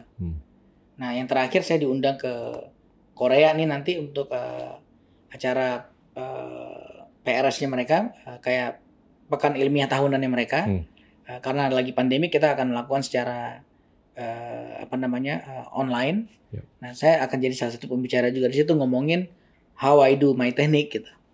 Saya ngajarin inovasi karena semua orang juga ngerti, tapi kan approach-nya akan beda-beda gitu. Ya gitu, jadi emang ya balik lagi saya punya ketertarikan yang pasti di bidang politik dan bukan tidak mungkin, jadi sangat mungkin suatu waktu saya akan masuk. Iya. Saya cuma memang masih menunggu aja. Fungsi waktu, bukan prinsip. Nanti saya pasti akan ngadep sih Pak. Mau buat nanyain do and don't-nya apa. Tapi Anda sangat bisa berperan, Tom, untuk Indonesia ke depan. Supaya Indonesia tuh lebih keren lah ke depan. Bukan berarti Indonesia belum keren, Indonesia udah keren. Tapi ini konteksnya ini cukup luas. Ya, kompetisinya, persaingannya ini lebih. Negara kita kan punya expertise yang besar kan, Pak. Dengan kita nggak kekurangan orang pinter kan. Iya. Tapi kita masih kekurangan pendaya gunaan sih. Iya. Jadi kayak belum diberdaya gunakan aja. Tapi sebenarnya kalau resource-nya kita punya semua gitu. Iya. Jadi kayaknya nggak masuk akal dengan negara dengan kapasitas segini besar hanya menjadi konsumen doang gitu. Iya. Nah itu kan sebenarnya yang didengungkan oleh pemerintah saat ini kan ke arah sana. Paradoksikal, sangat paradoksikal. Kita konsumsinya luar biasa, tapi produksi dalam negerinya kurang. Bahkan untuk hal-hal ini kan, dan masyarakat kita kan terbiasa gini ngelihatnya. Laut kita kan luas, masa garam aja kita import. Padahal memang jumlah garam yang mungkin bisa yang tersedia, siap pakainya. Nah itu gimana sih Pak menjawab itu Pak? Ya, itu sebetulnya ujung-ujungnya investasi. Jadi kalau garam tuh produksinya pendekatannya ada dua. Satu ketengan, satu lagi industrial. Nah itu kita harus mengambil sikap industrial. Nah industrial tuh perlu bangun pabrik yang gede banget. Seperti yang dilakukan di Meksiko, di beberapa negara, itu investasinya miliaran dolar. Ini udah dibahas dari kapan-kapan, dan lokasi yang mana raw materialnya itu banyak sekali di Indonesia bagian timur, termasuk di Madura juga. Tapi itu nggak dikerjain sampai sekarang, Pak. fulus, mendatangkan fulus. Nah, kalau fulusnya itu mau datang, dia mengkondisikan kan tanahnya harus ada, lahannya harus ada. Nah, itu di sini kan pembebasan lahan nggak gampang. Jadinya kendalanya itu sebetulnya itu aja dari dulu. Tapi kalau menurut saya ujung-ujungnya gimana Indonesia tuh bisa mendatangkan devisa, modal. Ya, saya kan sering ngobrol lah mengenai ini. Liquidity atau modal itu penting untuk menggerakkan ekonomi supaya kita bisa lebih keren kan. Duit di dalam negeri itu terbatas. Mau nggak mau kita harus mendatangkan duit dari luar negeri. Dan duit dalam negeri, di dalam negeri ini keterbatasannya bukan dari swasta aja duitnya yang terbatas, tapi perbankan. Itu juga kalau kita lihat pertumbuhan kredit kan tahun lalu cuma 6%. Tahun ini pertumbuhan kredit cuma mungkin 2% maksimum. Nah, itu cermin dari keterbatasan duit yang ada di dalam negeri. Mau nggak mau kita harus mendatangkan dari luar. Nah, ini ngomong kredit nih Pak, ini jadi saya yang pengen naik ke Pak Gita nih. Saya selalu penasaran dengan kenapa sih angka kredit kita itu di sini bunganya tuh sangat tinggi, Pak. Ya. Di luar negeri, Singapura saya dengar cuma 1-2% doang. Ya. Amerika 1, juga kecil. Di Amerika di bawah 1. Jepang malah investasi bisa nol. Minus. Nah, Eropa di kita gimana tuh, Pak? Kok bisa saya mau ngambil KPR bunganya bisa 8% di awal terus tiba-tiba naik 11% nggak ngasih tahu lagi. Ini semua tergantung resiko atau premi resiko. Ya kan? Enggak, maksudnya kenapa nggak negara kita itu, kan kalau negara lain bisa menerapkan gitu, apa nggak serta-merta kita juga bisa, ya udah kita bunga kita juga 2%. Idealnya ke sana. Tapi ujung-ujungnya, jadi kalau duit yang masuk itu kan namanya dolar kebanyakan. Kalau dolar mau ditukar ke rupiah, ada selisihnya. Bukan selisih aja, itu ada cost-nya yang harus dibayar. Ya kan? Dan cost itu menjadi salah satu dari beberapa variabel yang dipertimbangkan. Nah, suku bunga itu cermin, itu kan suku bunga itu adalah cost dari supply untuk money sama demand untuk money kan. Interseksi antara supply dan demand itu adalah price of money, yaitu cost atau interest rate atau suku bunga. Nah, itu cermin dari beberapa variabel termasuk risiko yang harus dipikul. Nah, risiko negara kita itu tergantung peringkat. Peringkat kita tuh baru triple B kan, investment grade. Sedangkan di Singapura itu double A atau triple A. Nah, semakin ke A atau apalagi A-nya makin banyak, itu risikonya makin kecil. Sehingga preminya makin kecil, ya suku bunganya makin kecil. Nah, kalau kita masih triple B, ya orang tuh kalau mau naruh duit di sini, ya mikir 2 kali, karena premi risikonya lebih tinggi dibanding ke Singapura. Nah, itu mempengaruhi biaya supply and demand duit. Jadinya, kalau Anda mau suku bunga kita rendah, peringkat negara kita tuh harus membaik. Dari triple B, kan menjadi single A. Tapi dari triple B kita harus triple B plus. Dari triple B plus kita ke single A minus baru. Nah, itu semakin resikonya turun, semakin cost of money-nya turun, semakin suku bunga turun. Ya sabar aja, Tom. Semakin banyak kepastian, semakin turun. Tapi Tom masih ingat nggak tahun 98? Bunga tuh 60-70%. Hah? Anda lupa masa? Bunga? Saya belum pernah minjem Pak zaman kita. Saya udah jadi bankir waktu itu. 60%? Inflasi 60-an%. Suku bunga 60-70%. Yang gara-gara 98 itu? Iya. Dan itu berkurangnya tuh menurunnya juga inkrementalis. Nggak begitu. Tapi ini luar biasa dalam 22 tahun suku bunga udah turun. Sekarang kan SBI udah 4,25% atau 4%. Dulu SBI pernah puluhan persen. SBI itu suku bunga di Bank Indonesia.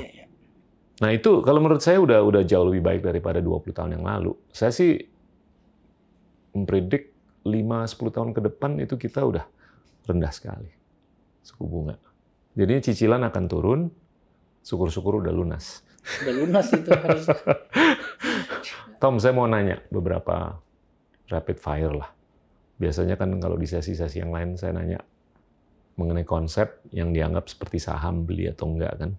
Saya mau nanya kombinasi deh antara hal-hal seperti itu dengan yang lain. Anda ngelihat perannya robot ke depan dibanding manusia gimana? Wah, akan mendominasi sih Pak. Robot akan mendominasi. Tapi memang robot yang nggak akan pernah bisa menggantikan manusia sih. Oke. Tapi untuk pekerjaan-pekerjaan yang sifatnya no-brainer, yang nggak perlu adjustment perasaan terutama, harusnya akan lebih menguntungkan menggunakan robot sih. Cuma memang ini akan jadi masalah menurut saya ke negara-negara dengan jumlah penduduk besar. Gitu. Kayaknya seperti Indonesia. Kalau sekarang kita perlu 500 pekerja untuk kerja di perusahaan tekstil misalnya, buat masangin kancing. Kerjanya cuma masangin kancing doang setiap hari dari pagi sampai sore. Which is sebenarnya tuh dengan robot kan dia cuma perlu 1 orang buat on off doang. Ceklek on, kancing langsung jalan tuh. Secara bisnis pasti akan menguntungkan itu kan, Pak. Kalau besok ada robot yang bisa melakukan bedah plastik? Nah, itu agak susah. Karena itu tadi ada adjustment. Oke. Bedah plastik itu kayak pelukis sih, Pak. Pak, kita pasti nggak mau beli lukisan yang bagus, tapi ada 1 juta orang yang punya. Nggak mau pasti. Maunya punya lukisan yang bagus yang cuma Anda doang yang punya. Unik, ya. Ya, bedah plastik tuh kayak gitu. Kalau kita ngomong bedah estetik, kayak gitu. Case-nya nggak akan sama. Pekerjaan sama nih. Saya melakukan operasi hidung pada A, B, C. Tapi case-nya beda, hasilnya beda. Approach-nya juga beda. Oke. Nah, yang gitu-gitu yang nggak akan bisa digantikan sama robot sih. Tapi dia membantu bisa. Jadi misalnya nanti saya rasa perkembangannya akan ke. Nah, ini yang saya ngomong ke anak saya sih. Daka kebetulan dia senang robotik.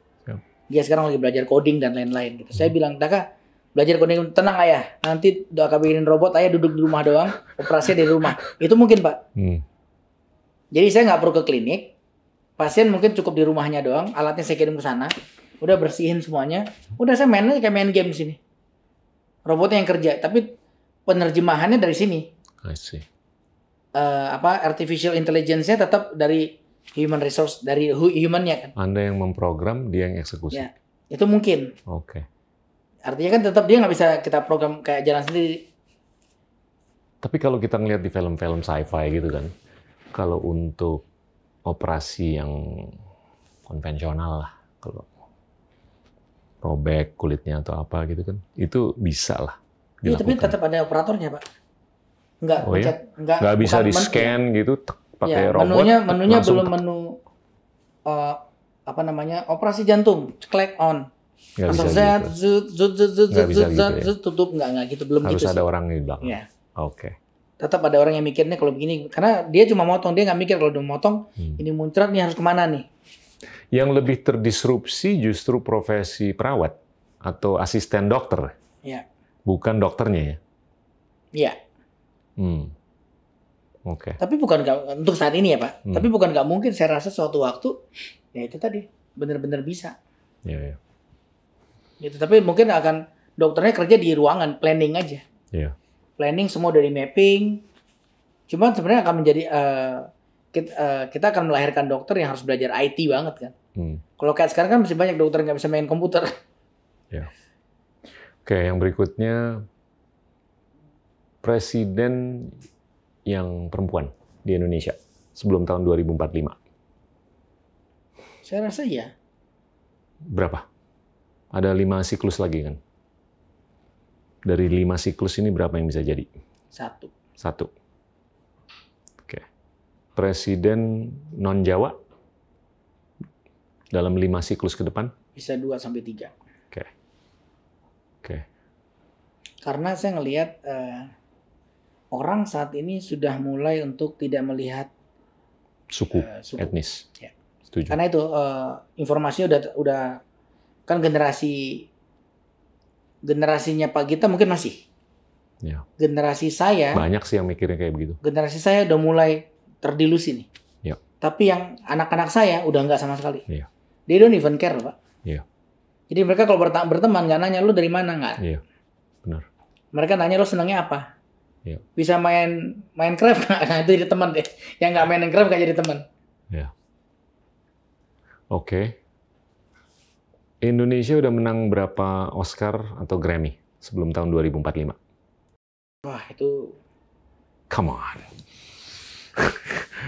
Harus aspiratif dikit dong. Karena kita ketertinggalan emang jauh sih, Pak. Pasti, tapi harus you shoot for the stars, man. Ya, mungkin less than 5 case. That's damn good. Less than 5. Masing-masing. Grammy less than 5, Oscar less than 5. Both. Oh ya? Ya mungkin ada 1-2 lah di itu, tapi ya I don't think so. Gimana supaya Karena bisa 10? Karena permasalahan gini Pak, permasalahannya itu kan kerja kolektif. Satu orang bagus tapi sistemnya nggak bagus nggak jadi juga. Dan permasalahan waktunya kan nggak berhenti. Kita kejar yang ketertinggalan kita. Orang yang udah di sini juga ngejar lebih maju lagi. Jadi kita nggak mungkin kita begini nih, nggak mungkin. Hollywood itu udah bisa bikin film tanpa ada pemainnya. Kita yang masih ada pemainnya aja masih ngaco. Ini balik ke percakapan kita yang tadi, Tom. Gimana kita bisa merekayasa atau memberdayakan teknologi, artificial intelligence, genetic recoding dan segalanya. Iya, unless negara kita jadi penemu itu sih Pak mungkin. Nggak usah jadi penemu, tapi pengguna besar. pengguna teknologi orang lain. Ya, pokoknya begitu itu udah ada ya mungkin bisa dikerjakan, tapi ya itu tadi playing God. Itu agak susah sih. Cuma ya pelan-pelan kita mungkin akan bisa mengejar, tapi enggak ya dengan lompatan besar sih. Tapi bakal cool banget loh kalau kita udah bisa menang 10 Grammy 25 tahun ke depan, 10 Oscar, kategori apapun lah. Of course sih Pak. Hah? Of course. Iya kan? Kalau ngomong cool ya pastilah. Jangan. Tapi is it possible? Joey kemarin nyaris loh. Iya kan? Ya. Nggak ngira kan orang dia bisa dinominasi. Si Joey. Iya. I mean, wow. Put tears in my eyes. Dan oke, kalau Nobel? Nah, kalau Nobel malah mungkin. Berapa? Can be more than 5, I guess. Kalau Nobel mungkin karena ruang eksperimental kita tuh terbuka sekarang. Iya. Itu tinggal pemerintah kalau memang mau serius mensupport atau pihak swasta mensupport anak-anak Indonesia yang untuk lebih bereksperimen. Kan eksperimen itu mahal dibiayakan Pak. Nah saya selama ini saya baru nemu ada satu teman saya yang saya kenal yang memang berani untuk mensupport orang yang eksperimen. Keluarin duit sampai miliaran buat dia. Eksperimen apa? Apa aja. Jadi ada satu teman saya namanya Daniel. Nah, ini kapan-kapan Pak kita boleh undang dia nih.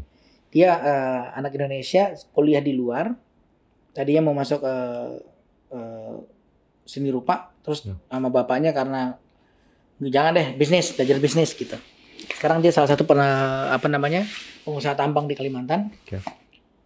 Mimpi dia adalah memberdayakan temuan-temuan lokal yang menurut dia potensial banget. Wow. Nah, saya berapa kali ketemu sama dia liatin nih. Tom, gue ketemu orang ini. Dia bisa bikin begini. Saya terkaget-kaget lah, Pak. Amazing. Apa aja contohnya temuannya? Pak, kita di Singapura kan ada tuh, Pak, yang bola-bola yang naik turun gitu. Hah? Nah, ini orang bisa bikin program jauh lebih ribet daripada itu. Gila, saya lihat, anjir, keren banget nih. Anak Kalimantan itu yang bikin? Enggak, Jakarta. Dia kerja di salah satu perusahaan IT. Dia kerja di IT di entah Telkom atau apa gitu. Itu cuma jadi pekerja biasa. Karena itu memang nggak punya ruang buat begituan. Nah, somehow ketemu sama teman saya ini sekarang dibikinin perusahaan, lo ya udah lo bikin ini. Nanti kita jual. Wow. Pak, kita harus ketemu sih sama Daniel. Boleh. Ntar saya kenalin ya. Dan saya ngelihat nih digitalisasi ini gila loh ke depan. Bakal terus mendisrupsi kan banyak hal. Iya. Dan saya memprediksi, Pak, mungkin beberapa tahun ke depan uang udah nggak beredar lagi. Wah, itu mah nggak lama lagi. Jadi orang semua akan megang handphone, nggak ada handphone bakal mati deh. Iya.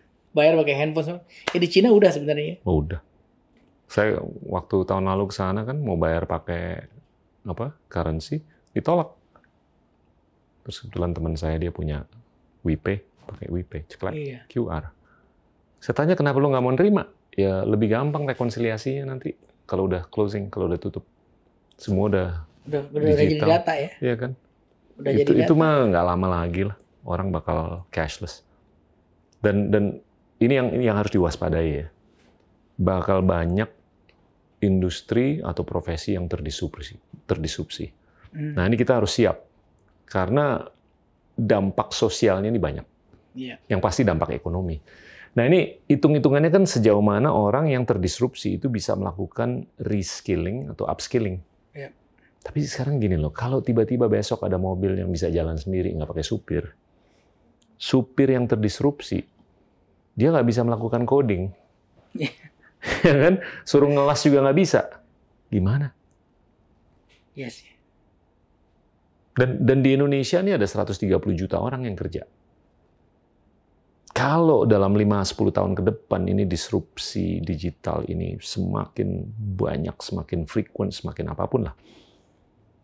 Kita harus siap untuk menyiapkan agar mereka tuh bisa di reskill atau di upskill. Ya, itu PR-nya berat banget sih. Berat banget. Akuntan udah nggak perlu lagi. Yang paling sederhana pintu tol apa? Udah nggak ada lagi kan yang jaga. Sekarang yang dulu kerja di pintu tol nggak dipecat, tapi nggak ngejelas kerjaannya apa. Iya.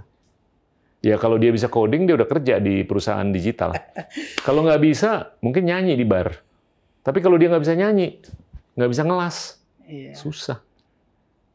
Anyway, ini kayaknya harus dipertimbangkan nih Tom dalam peran Anda ke depan. Harus dipikirin ya. Iya. Waduh. Tapi benar sih Pak. Itu emang salah satu hal yang paling berat sih ke depannya. Karena jumlah penduduk kita terlalu banyak. Iya. Penduduk kita terlalu banyak gitu. Dan ya itu terlalu beragam juga sih. Ngaturnya tuh susah. Iya.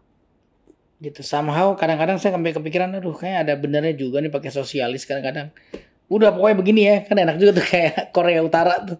Pokoknya begini, nurut. Jadi selama yang nyuruh begininya benar kan jadi benar gitu. Tapi kan Wah, ya nggak bisa begitu ya. Bisa panjang nih ngobrolnya. Tapi Pak Gita setuju nggak dengan itu? Bahwasanya ada segmen-segmen tertentu. Saya percaya dengan evolusi. Hmm. Evolusi itu bisa terjadi dengan makhluk, tapi bisa juga terjadi dengan proses. Termasuk proses politik. Iya kan? Manusia bisa berubah. Ya. Tapi bukan berarti proses politik nggak bisa berubah. Tapi untuk sementara saya percaya bahwa demokrasi kita ini not so bad. Ya. Tapi apakah ini akan tetap bentuknya seperti ini? Enggak. Ini akan terus berubah. Berubahnya ke sini atau ke sana saya nggak tahu. Itu tergantung kita semua dan tergantung pemimpin. Anyway. Berat sih itu Pak. Itu Tom. Pertanyaan jebakan sebenarnya. Thank you, Tom. Bakal susah jawabnya. Thank you, Tom. Sama-sama Pak Gita. Teman-teman, itulah Tompi, Dr. Tompi, ngalor ngidul mengenai banyak hal. Semoga bisa dinikmati. Terima kasih. Inilah Endgame.